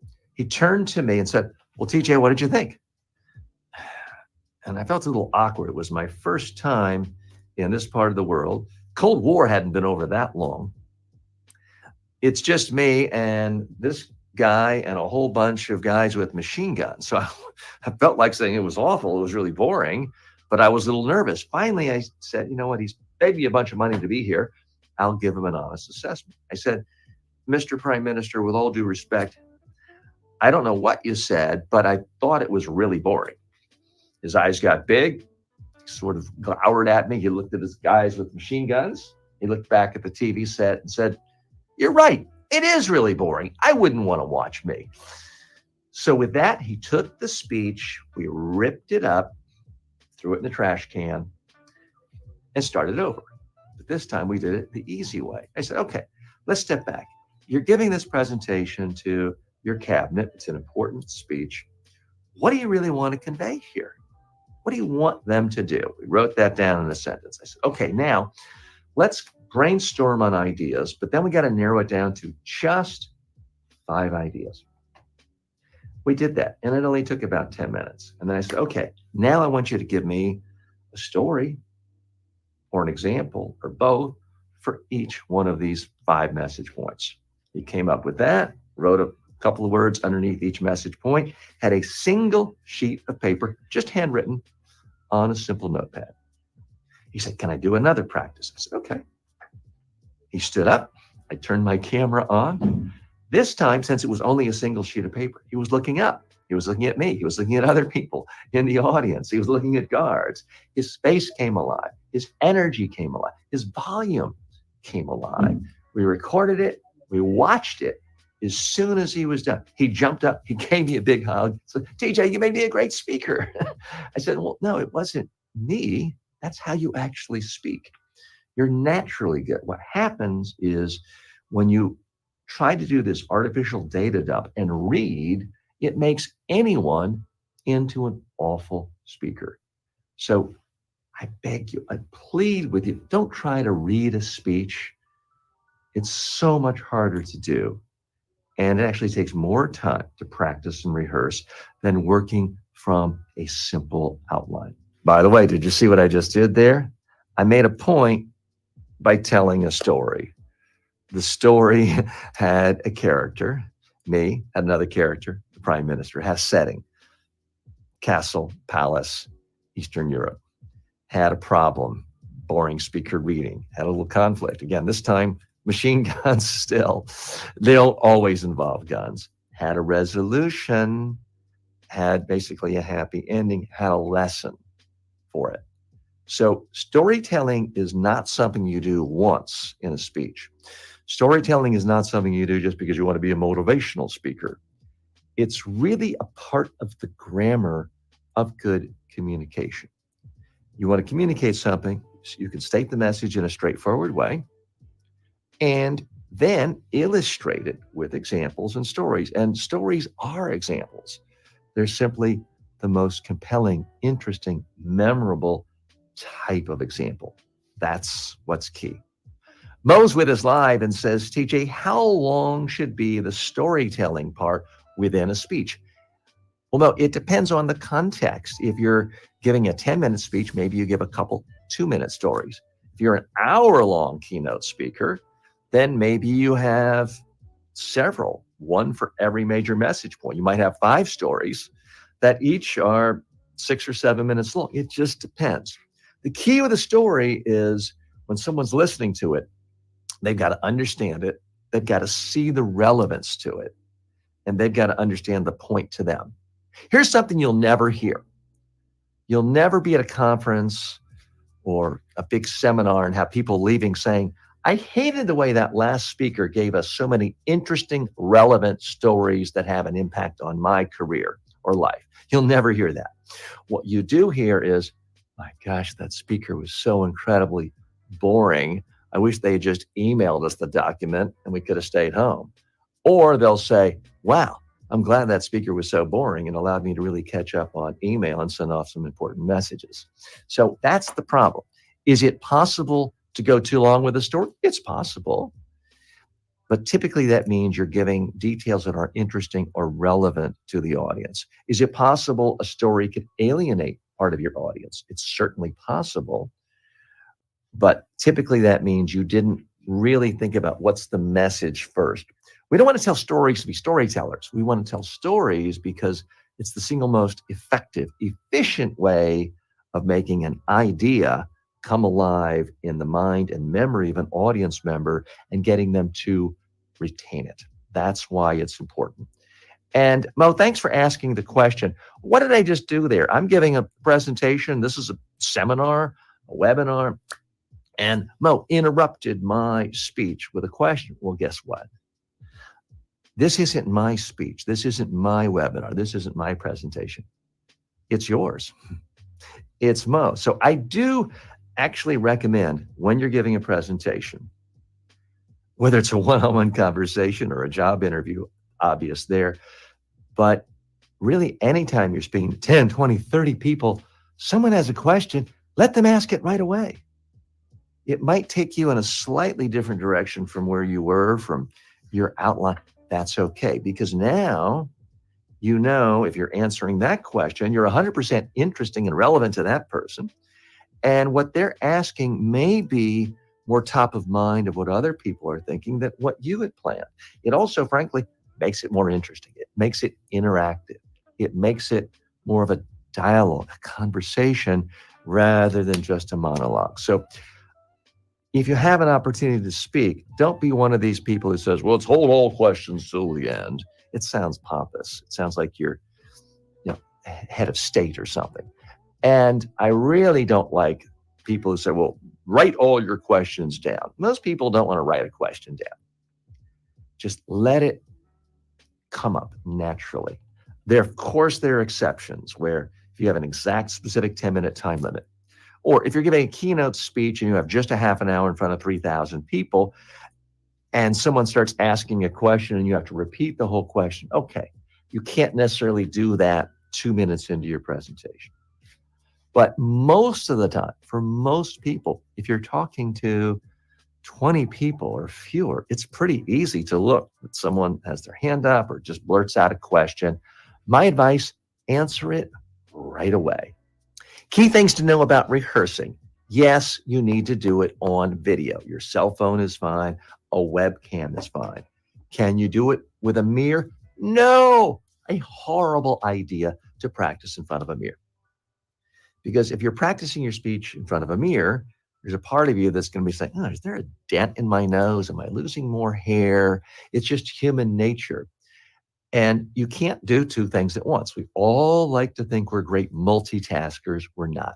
You can give your speech or you can analyze your speech. You cannot do both at the same time. If you're looking in a mirror, the second you made a mistake or did something, well, it's gone.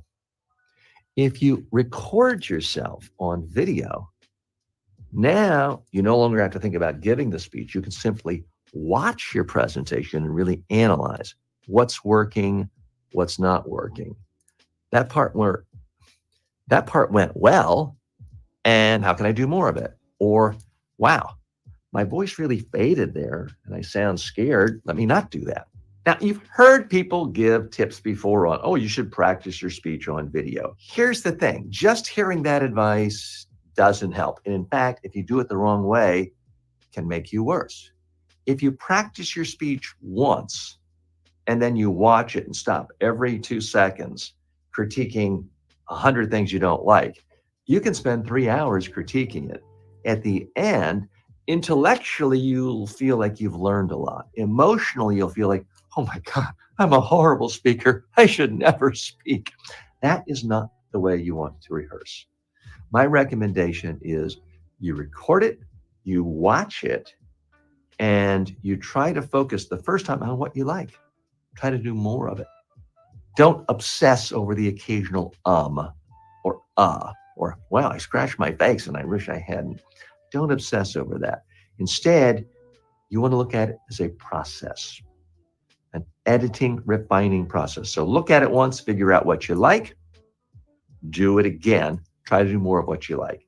Second time, figure out what you like, do more of it. Now focus on one thing you don't like, try to correct it. Focus on things you can correct. If I'm watching a video of this and I feel like my voice is too low, I can boost the volume. If I look at a video of this and I think, wow, my hair doesn't look as good as it did 30 years ago, there's nothing I can do about that. And nobody else cares about my hair. So I should not waste time thinking about irrelevant stuff. You want to focus on things you can actually control. Now, here is the magic moment when it comes to rehearsing on video. You want to look at it, figure out what you like, do more of that, less of what you don't like, do it again. Keep doing it again and again until you get to the point where you like the video, where you think, wow, this person's pretty interesting. I would listen to this person if it weren't me. That's a magical moment, because when you get to the point when you like your own speech, it becomes virtually impossible to be nervous. If you know in advance you're going to be interesting, you're going to look comfortable, you're going to look confident, it's really hard to be nervous. If you're going out with your best friends on a Saturday night to your favorite restaurant or favorite pub to watch your favorite game, and you're going to be talking to your friends all night, it's really hard to be nervous about talking to your friends, right? You might be nervous about the outcome of the big game, but talking to your friends is easy and it's fun, because you don't have to worry at all about whether you're going to be interesting or coming across natural or relaxed, because you already know how you're going to come across. It's exactly the same for any speech presentation, boardroom briefing, or even media interview. You'll know you're confident because you'll have seen the results in advance, because you've practiced on video. Now, I wish I could tell you, well, if it's a 10-minute speech, you've got to practice 3 times of 2 minutes, and that's it. It's not a precise mathematical formula. What is precise is that if you just keep doing it till you like it, you're going to be so much better when you're giving the presentation. Now, for some people, it's 2 practices. For some, it's 20. Not that long ago, I worked with a very, very busy CEO. His staff said, he's not going to have much time to prepare. Billionaire, employees, vendors all over the world.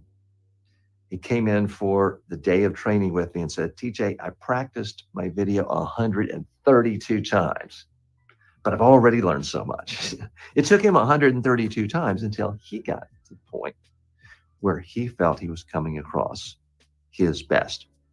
Now, full disclosure, this is frankly why a lot of people hire me for a day, hire team members of mine to either come, do private workshops, one-on-one workshops, full day workshops. It's because most people simply are not going to record themselves and look at themselves objectively again and again and again.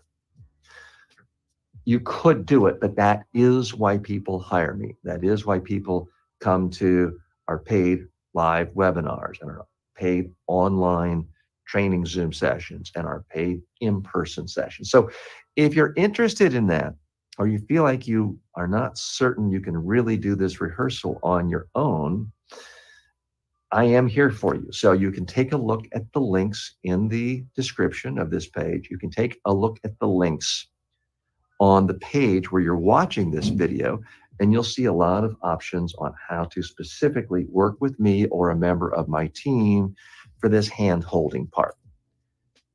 And do keep in mind, this is where most people are outside of their comfort zone. And that's why it's nice to have someone essentially holding your hand through this process.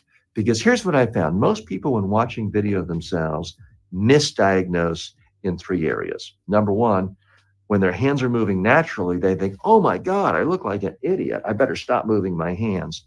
They overcorrect and make things worse.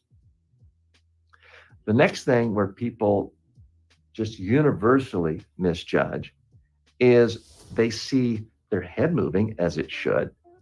And they think, oh my gosh, I look like a bobblehead. I look crazy. I better stop that. And they freeze their head to try to look professional. And now they look scared, stiff, and nervous. The third thing where people misdiagnose is their voice. They're convinced their voice is no good. And then they'll try to artificially do things like talk lower to sound more authoritative. And that just makes you sound phony, uncomfortable. Typically, it will make you monotone. If you're trying to talk down here, it makes you monotone and boring, plus artificial. So that is one of the reasons why people, frankly, work with a professional public speaking coach, communications coach, whether it's me or someone else, is guiding them through that, because it's very easy to misdiagnose yourself when it comes to watching yourself on video. Additionally, we have a Master Communicator on Demand course. This course has all of my best hits, all of the top courses you see anywhere online. This brings them together. You get the Master Communicator Kit plus more than 150 courses of mine that are highly specialized in every aspect of communication and personal development. Okay, so you have practiced on video. You're happy with how you're coming across. You think, wow, I look good. I sound good. That's my message. My stories are great. I'm in great shape. What more could I possibly do? I'm ready to go. Well, time out. There is one more thing you could do, and that is to test. Now, I'm not saying you want to test every presentation you ever do. If you're talking to one colleague at lunch today about a project you're working on, I'm not suggesting you rehearse till 3 a.m. and then test out sample videos. But for certain presentations that are more important than others, I do recommend you actually test. If it's a really important job interview, if you're giving a presentation to a board of directors where you're trying to get significant budget approval for a new project, if you are speaking to a room full of venture capitalists because you're asking them to give you $3 billion for your artificial intelligence startup, those are high stakes presentations. So I would recommend you don't simply rehearse, but you test. What do I mean by testing? People say, well, TJ, public speaking, it's a soft skill. It's not something you can test like chemistry and physics and mathematics. Well, wrong. You can test your presentation and your presentation skills. Let's say you are giving a speech to a room full of venture capitalists on Thursday. You've prepared your presentation, you've rehearsed it, you've looked at it on video, you like it. There's another step you can go. Find one friend who's also a venture capitalist, maybe someone who's already invested with you, but ideally someone who has the same knowledge of your business as the venture capitalist you're going to be speaking to on Thursday. Now that you've practiced and refined your speech a whole lot, send them that video on Tuesday and say, please tell me, what do you remember from this speech? What do you take away? Don't say, how'd I do? They're going to say, oh, you did great. You're wonderful. You're fine. That's not valuable feedback.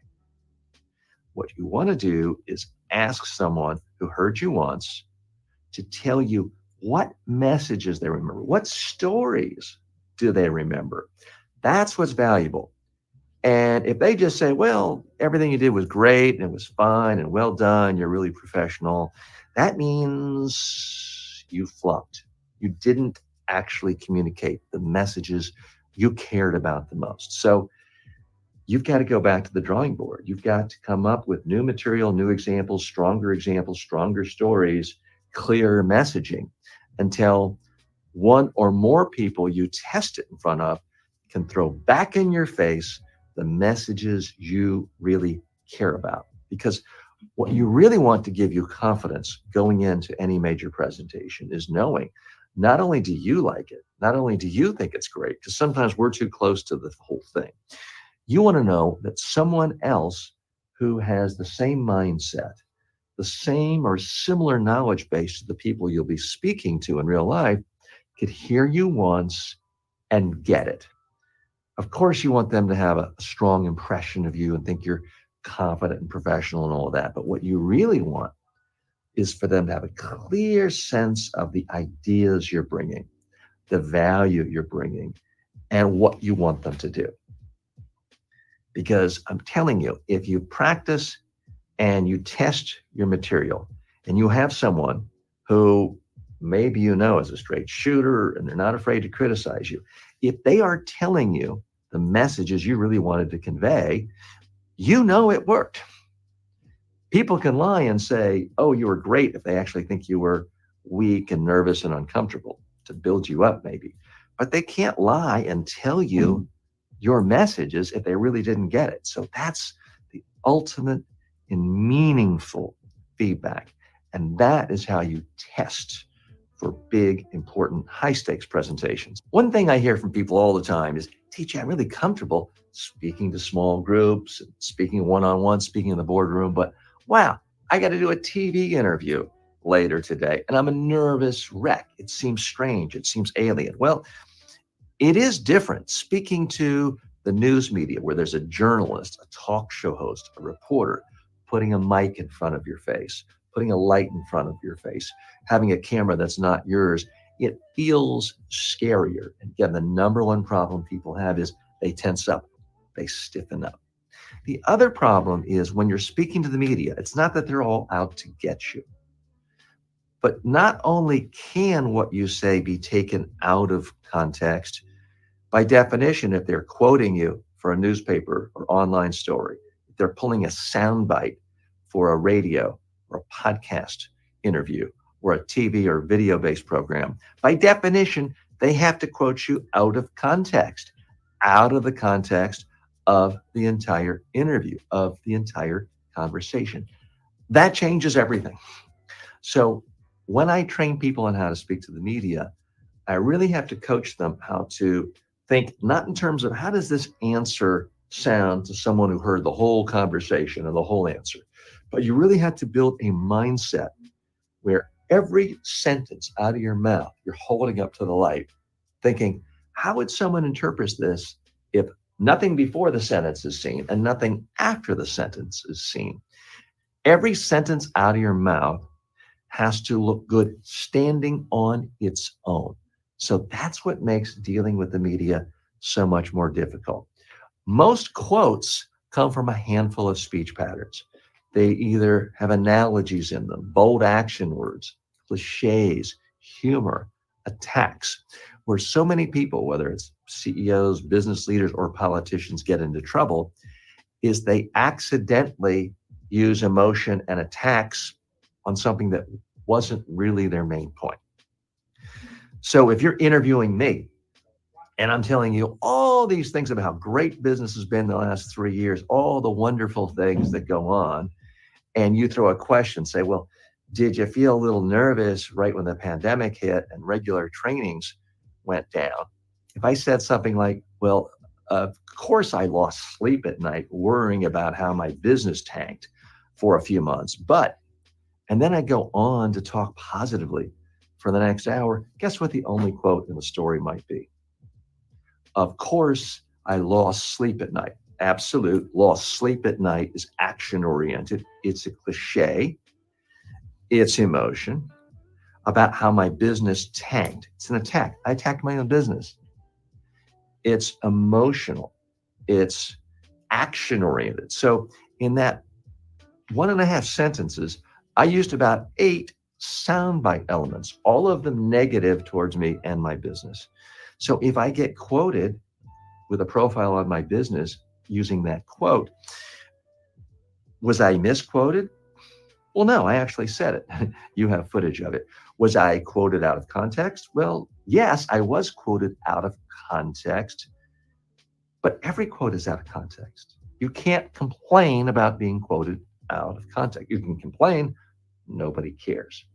So if I don't want that to be a quote in the story, the solution is control my own mouth. So when I teach people and my colleagues conduct media training, we really teach people how to control the one thing they can control, not the interview, not the reporter, not the setting, but our own mouths. It's our own mouths that get us into trouble. The other thing that's a little different about media training is you have to look at a camera quite often. Or if there's a journalist interviewing you, you need to ignore the camera and look at the journalist. It's a little bit different than if you're just in front of your own webcam. But that's an example of things you need to learn if you want to be good at the media. And again, today, the easiest thing is to practice on video. If you want to become a YouTube star or have a video podcast, just practice, record it on video, upload it, look at it, get feedback from others. Okay, I told you this was going to be different from the typical webinar that's really just trying to scare you and then shake you till your credit card comes out and gets your money. And I do mean that. I want to genuinely help you with the idea, full transparency, that whether it's 1 out of 100 who watch this or 1 out of 1,000, some of you are going to want to go to a higher level, an expert level, hire me or my team for a day of training or for a keynote or for a Zoom training session. So that is, in fact, why I am doing that. But I want to give you even more. I've talked about testing. I've asked you to record yourself practicing on video until you like it. We talked about taking it to the next level, sending it to a colleague, someone similar to the audience you're speaking to get feedback from them on what messages they remember. But I'll even go further. If you post a link to your video in the comments section of this video, I'll watch it and I'll critique it and I won't charge you anything. In full disclosure, people pay from $10,000, $20,000 a day for my time for personalized training. But I'm going to give this to you to give you a little taste of how this works. Also, I want to nudge you a little to get you to the point where you're not afraid to show yourself to the world, because for most people, it's scary. It's much easier to sort of sit back, watch old TJ here, go to an online course, read another book on speaking, and never actually speak and put your speaking out to the world. So I want to nudge a few of you along.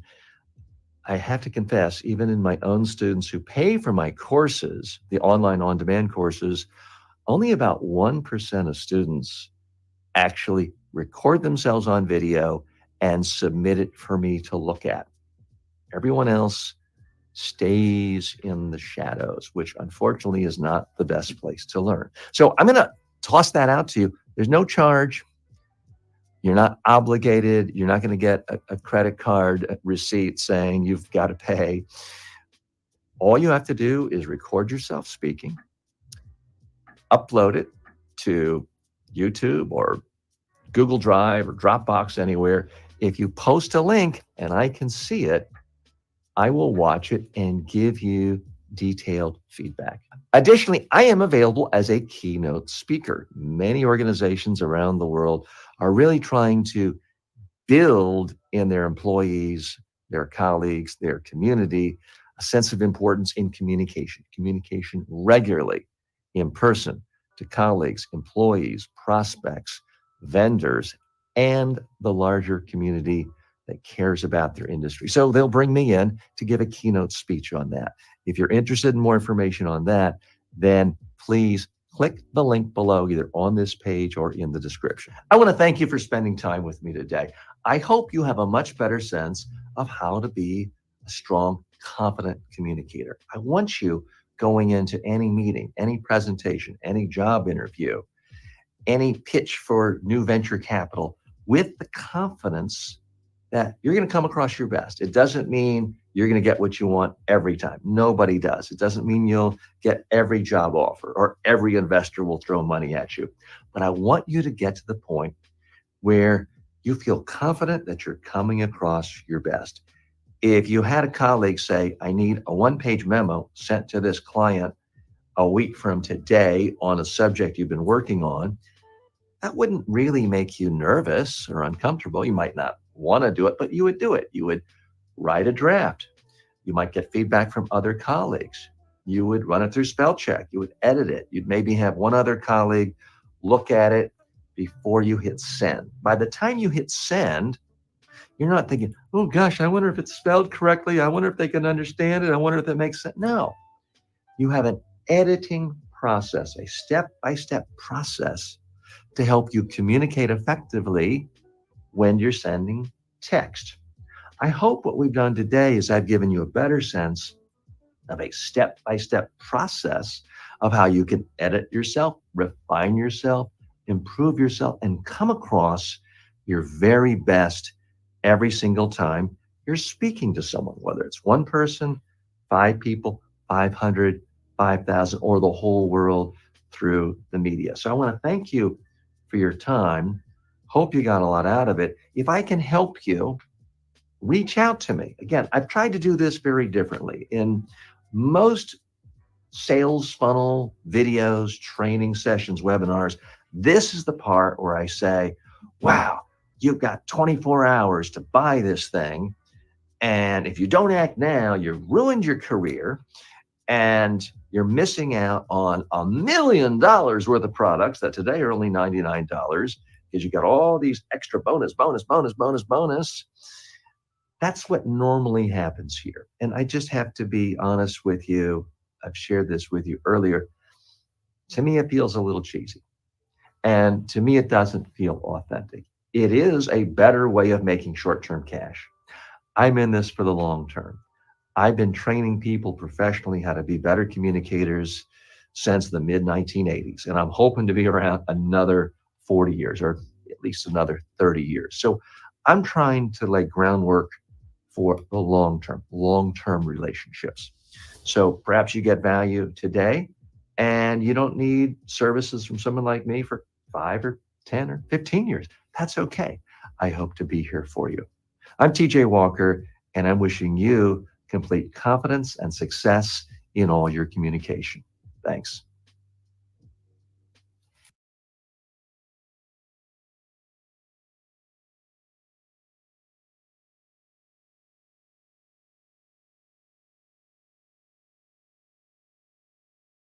So how can you become a better communicator right away? Here's a quick win.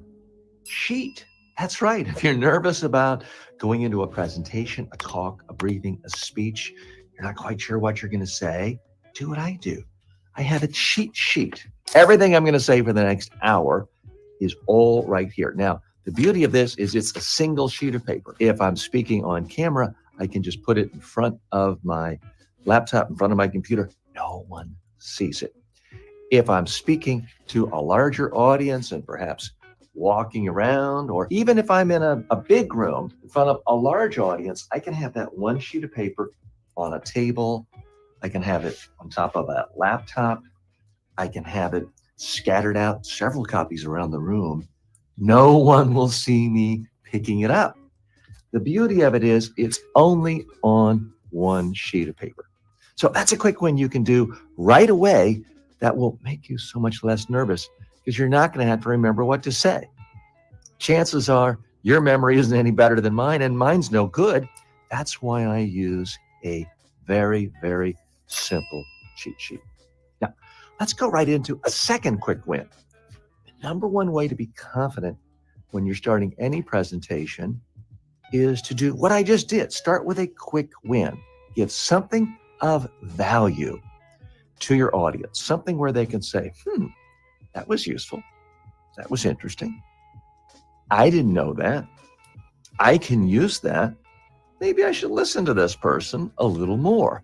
That's so much better than the traditional way of starting a speech, where someone kind of walks out, good morning, I'm happy to be here today. Let me tell you about how important I am.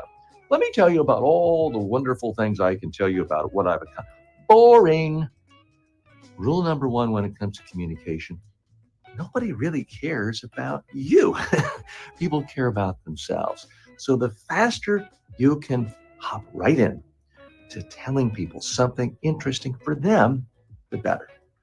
Hi, I'm TJ Walker, and what we're going to do in the next hour or so is go through an actual training to make you a better communicator. We'll work on communication skills together so that you can be better one-on-one, speaking to small groups, business meetings, sitting down on a conference table, but also standing, giving a briefing, a speech, and a talk. And we'll even talk about how you can speak more effectively to the media or in front of a camera. These are skills you're going to learn. I'm TJ Walker, and I've been training people just like you all over the globe for about 30 years. I've trained presidents of countries, prime ministers, Nobel Peace Prize winners, professional athletes, and a lot of folks just like you. So here's what we're going to do today, and it's a little bit different. Now, this is a training seminar. It's a live training seminar for me when I'm doing it, but I'm not going to lie to you. One of my concerns in the whole marketing world is there's so much nonsense these days about come to my free training webinar, come to my free live training session, and it's just marketing spin. Now, I'm going to be honest with you. My marketing team's not that happy with me. They said, TJ, if you're going to generate leads and get more people into your sales funnel, you can't actually teach them anything. You have to whet their appetite. You have to sort of poke their pain.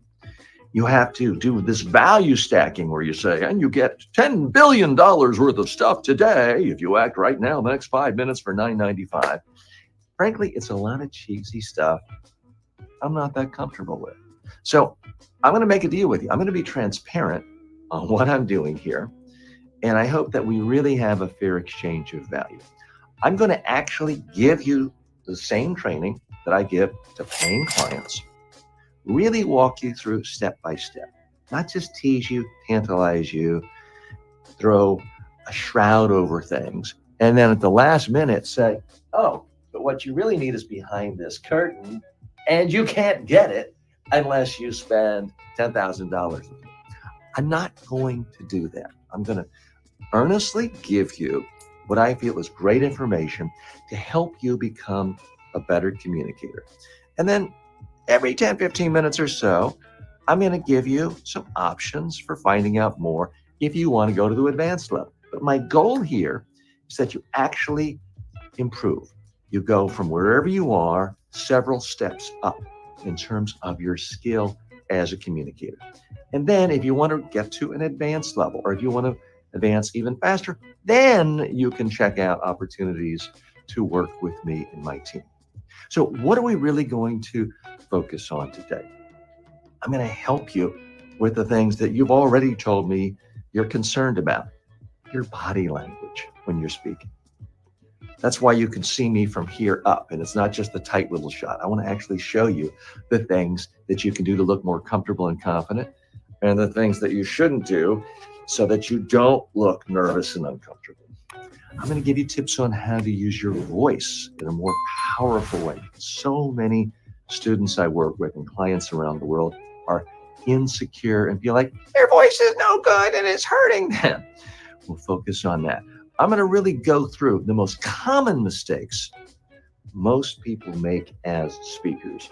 And together we'll come up with specific tips, tricks, and tactics so that you can avoid those mistakes. That's really the goal.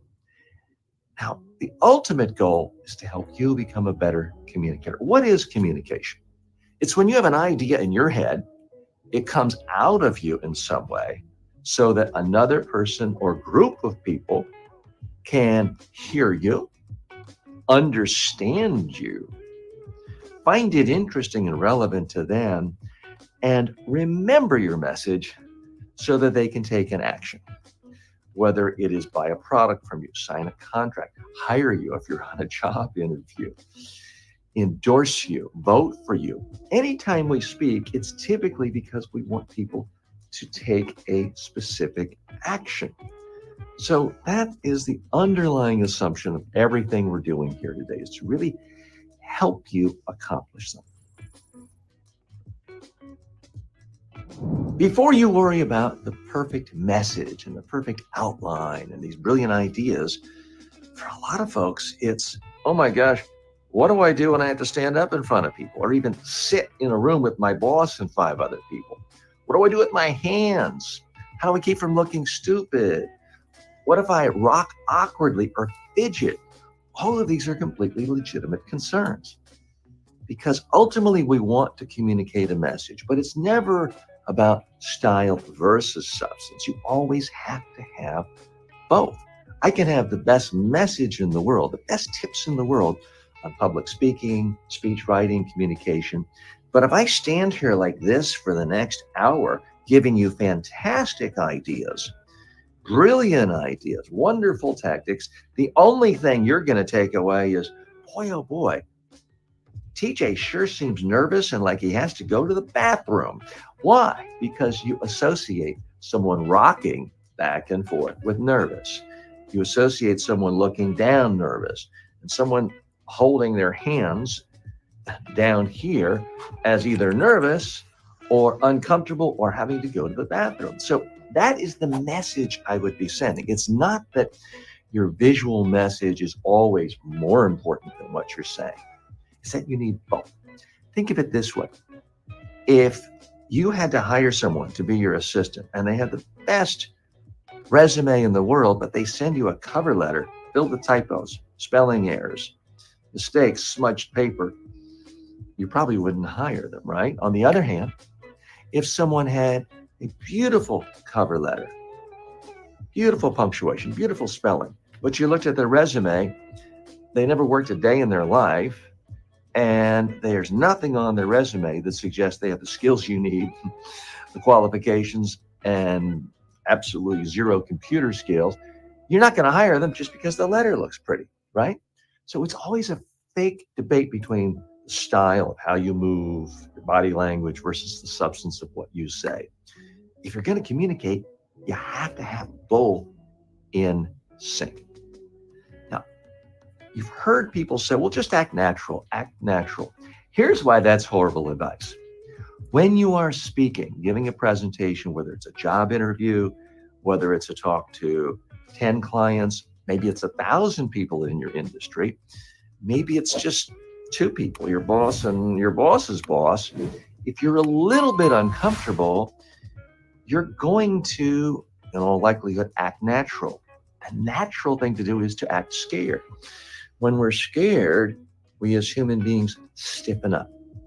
We stop moving because we're biologically programmed to want to avoid being seen. Because hundreds of thousands of years ago, if you're out in the savannah and lions and saber-toothed tigers could see you, you're at greater risk. So a logical thing to do is kind of freeze. No one will see you. But if you're doing that in a presentation, a speech, it's going to make you look nervous. It's going to make you look scared. It is not going to help you. So that's why the advice of just act naturally doesn't really help. What you need to do is act the way you do when you're in another environment, when you're comfortable, confident, and relaxed. What I have found in working with 10,000 plus people face-to-face around the world in 45 countries, and in working with 2 million online students from virtually every country, is that everyone, everywhere, when they're comfortable, they move. Their body moves a little, their hands move, their face moves, their eyebrows move. So what you really want when it comes to your body language is movement. Now, the way to figure this out is to practice with your cell phone. And what I would highly recommend, you'll hear me say this a lot, is you want to be a better speaker, communicator, presenter, you need to practice what you want to say just on your cell phone, record it on video, and look at it. Chances are the first few times you do that, you're going to think, wow, that person looks a little scared, a little stiff. Now, one area where people get themselves into trouble is they see themselves move a little, or they see their hands move and they think, oh my gosh, that looks horrible. I shouldn't move my hands. That's distracting. So what a lot of people then do to correct it in their mind is they do this, or they grab a lectern, or they hold a pencil. Makes it worse. So be very careful when you are looking at yourself on video, when you're practicing and rehearsing, that you don't overcorrect and make things worse. You actually want your hands to move. That's what will make you come across more comfortable. Now, let's talk about voice. There's something that's very strange that goes on with most people everywhere in the world. When they hear their own voice coming back to them through the speaker, they instantly think, oh, wow, that's awful. That sounds horrible. That doesn't sound like me. I wouldn't want to listen to me. Wow, my voice is uniquely awful. Now I know that I need to really change my voice completely or never, ever speak. That's not the lesson you should take away. Here's what's really going on. We all hear our own voice distorted through the bones in our skull all day long. So when we hear our voice through a speaker coming back to us, it's much less distorted. So it sounds weird to us. It's not our self-image of our own voice. And because of that, it's disorienting. It feels weird. Chances are your voice is perfectly fine. Maybe it's not good enough for Hollywood movie producers to pay you $1 million to make a voiceover ad for their movie. Okay, mine's not that good either. But it's extremely rare. In fact, I've never even had a client with this problem where someone's voice is so awful, so bad, so distracting, it actually impaired their ability to communicate. People were running out of the room to avoid them. That just doesn't happen. So chances are your voice is not so beautiful and memorable and resonant that people pay you millions of dollars, but it's not going to drive people away. That's okay. You've got a voice that is perfectly fine for what you need to do. Here's the number one thing that will help you get comfortable with your voice. It is, back to what I mentioned earlier, it is practicing on video, hearing yourself. The more you get used to hearing your voice, the better off it will sound to you, the more comfortable you'll be with your own voice. Now, let's talk about common mistakes people make. The number one mistake people make with their voice is they speak too softly. They get a little nervous, and when they speak too softly, it brings the volume down, it flattens them out, it makes them sound monotone, and it makes you sound scared. Nobody wants to buy from someone who's scared. Nobody wants to hire someone who's scared. Nobody wants to vote for someone who's scared. So that's the problem with reducing your volume. Now, it's natural. Again, people say just act natural. That's not good advice most of the time. It's not that I want you to be fake and phony, but the natural thing to do when you're out of your comfort zone is to tighten your body, tighten your vocal cords, and your volume goes down. Huge problem.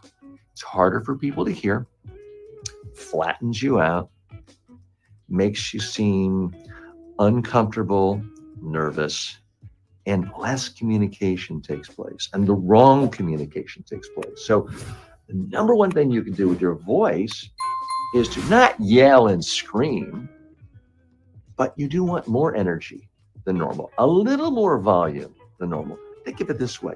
If you're at a crowded, popular restaurant, you're at a big table, say with 10 or 12 family members and friends, you maybe have an aunt, an uncle on the other side of the table whose hearing isn't quite as good as it once was, and you want to say something. You're just a little more animated. You have a little more energy in your voice, a little more range. You're not acting, but the volume is a little more. The range is a little more. There's a little more expression on your face. Your body, your hands are moving a little more. This is what you want to bring out the best in your voice. So what have we accomplished so far? I hope I've given you a sense that I am operating here in good faith. I've tried to give you some good quick tips on how to start right away by doing things like using a simple outline on a sheet of paper. We've gone over tips of how to improve your voice, how to improve body language. And what I'm not going to do is just tweak you and try to make you feel bad and insecure. I'm not going to do all these typical gimmicks in marketing where, wow, imagine how much money you've lost, millions of dollars, because you're not in my $10,000 public speaking program. I'm not going to do that. I'm going to continue just trying to help you, give you positive tips on how you can be a better communicator.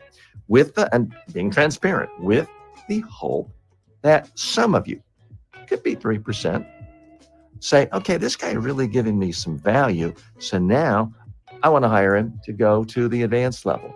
Or I got value from him, I'm going to bring him to my company and train all of our top executives.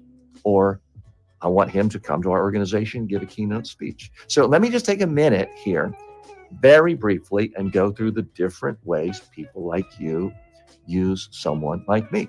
We also have monthly media training workshops for people who really want to advance their skills speaking to the media, whether they are creating their own online shows or being interviewed by the BBC, Al Jazeera, and CNN. These are intensive in-person workshops. We also have virtual day-long public speaking and media training workshops. So for people who do not want to travel or fly, this can be done virtually. We also have a monthly master communicator workshop. It's a 2-day workshop. That's where you come for the public speaking training on one day and the media training on a second day. It's back-to-back days. It's very intensive, and you really leave with a masterclass set of communication skills. Another option we have for people is in-depth live webinars, typically once a month. These are in-depth for a particular subject, whether it is speaking up in the workplace, whether it is how to be a podcast guest.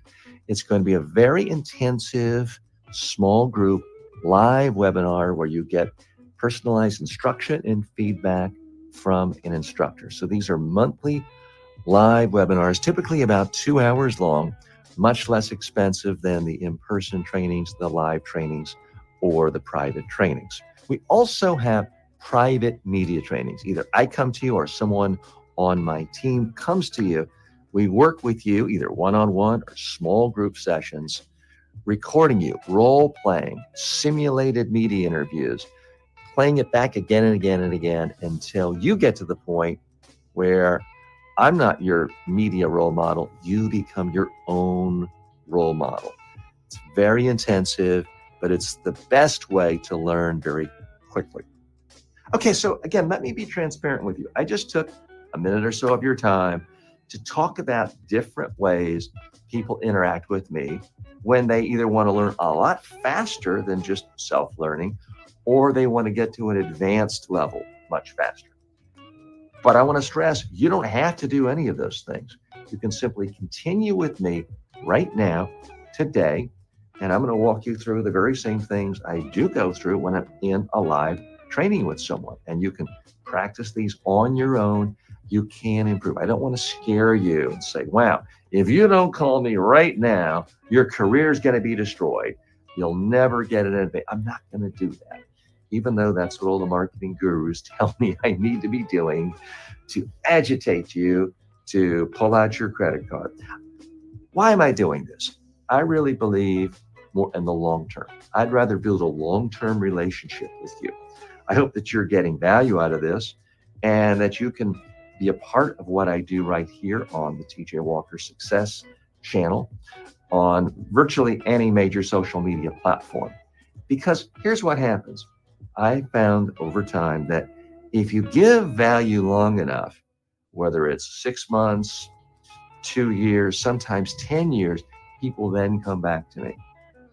Maybe they start watching something I talk about when they're in college, but then they hire me to train them when they are a CEO 10 years later.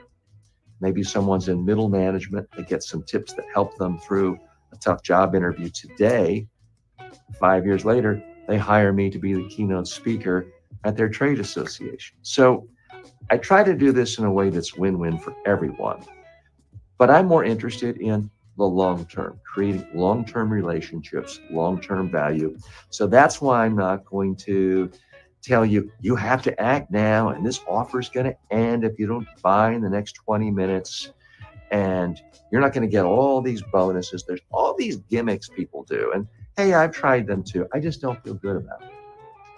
And to me, it just doesn't feel authentic. There's a lot of talk these days about being a good communicator, being successful, you need to be authentic. Well, I want to be authentic. I don't want to trick you, manipulate you, create false scarcity with all the gimmicks most people do in training videos and webinar and funnel videos.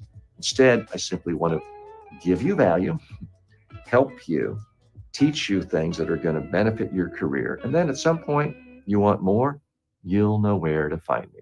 So what are the most common mistakes people make when they're trying to present? It's not saying, It's not having hands float around awkwardly. It's not even looking down or rocking and having bad body language. The number one mistake most people make is they just convey way too many data points. They go on and on and on. They don't use enough judgment. This is why I want you to, first of all, ask yourself, what do you really want people to do? Narrow it down to one task. Hire you, vote for you, invest money in you, approve a budget. Really have that clarity. It can't just be, well, I want people to have an overview on everything I do. Nobody needs to know everything you do. If they did, they would have your job. Your job as a communicator is to think about, here's everything I know about what I do. Here's this other person or this group of people. And here's a tiny subset of what I do that they really need to know. That requires discernment. That requires judgment. And so much of what makes most people bad speakers, boring speakers, average speakers is they don't use judgment. They simply throw everything out there. So you should brainstorm on every possible message you could say to an audience, 5, 10, 15, 100, 2,000 message points if you want to. Now you need to apply scrutiny. Now you need to put your messages in priority and eliminate anything that isn't in the top 5. That's right. You should have no more than 5 messages for any speech, presentation, talk, briefing you're doing, unless you're a college professor and everyone is writing down everything you say for an exam. But in the business world, the adult world, the civic world, the professional world, people are not writing down everything you say. That's why it's essential for you to figure out what's most important. Narrow it down to just a handful of ideas. Now, why do I say this? It's because for decades, I've traveled the globe, whether I'm speaking to one person in Serbia or whether I'm speaking to 500 people at a major conference in Los Angeles. I always ask the same question. Think of the best speaker you've seen in the last year in your field, in your career, in your profession. Now, tell me every message you remember from that speaker, the best speaker. What can you think of? And we'll go around the room sometimes. And so often the response is, I don't know, TJ. Everyone in our industry is boring. I don't remember anything they say. Okay. Sometimes people will say, oh yeah, I remember this one speaker and they'll give me one idea. Now, sometimes people say, oh, I remember this guy was really funny and he walked around. No, that's not what I want. I don't care about their humor or their movement. I want to know, what ideas did you actually remember? So sometimes it's one, occasionally two. Sometimes someone will remember 3 ideas every 3 months. And I often ask this question several times a week. Once every 3 months, someone will remember 4 ideas from the best speaker they've ever seen, maybe in their life.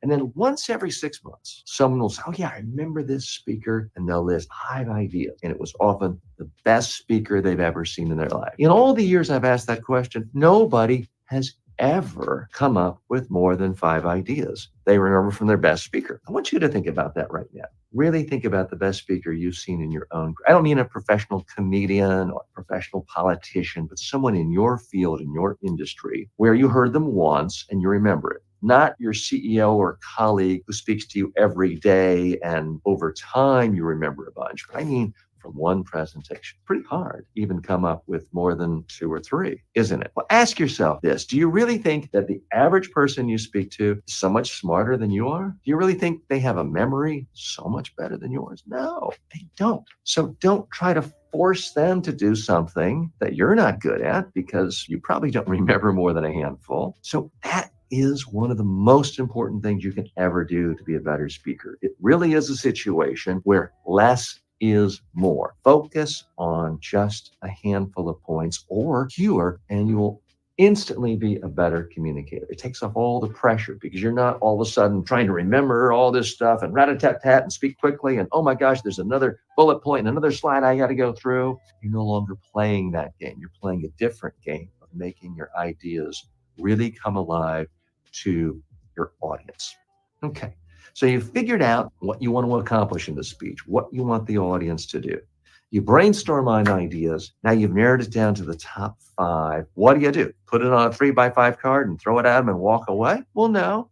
That's not going to do anything. Now you've got to breathe life into these messages. The number one way to do it is by illustrating every key point with a story. You can give examples. You can give case studies. If you're going to use PowerPoint, you can have images.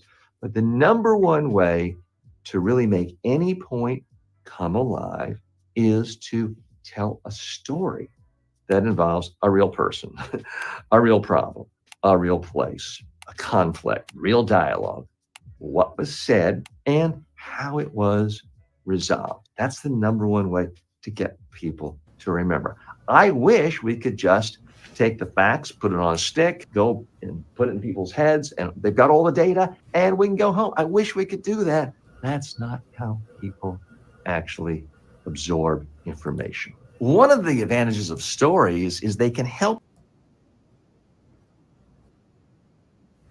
Thank you, everybody. Thanks so much for spending time with me today. Let me take this audio off. Hey, I'm TJ Walker. Thanks. So that's been a marathon. Oh, my camera moved. Sorry about that. Thank you so much for sticking with me. I see dozens and dozens of you have stayed with us. So I really want to thank you. What you just saw there was a recorded video, a webinar, and I'm looking for feedback. Tell me what you liked, what you didn't like. I would love to hear from you. And meanwhile, back here every day live, typically Monday through Thursday, 9 a.m. to noon. I want to say hello to a lot of our new friends on TikTok and Twitter. Thanks so much for joining us. This is the TJ Walker Success Channel. This is where we try to help people become more successful by boosting their communication skills and their confidence in their communication skills. So thanks so much. If you haven't subscribed, the best place to do it is on YouTube, but you can do it on TikTok, Twitter, any place else. Thanks so much. I'll see you tomorrow.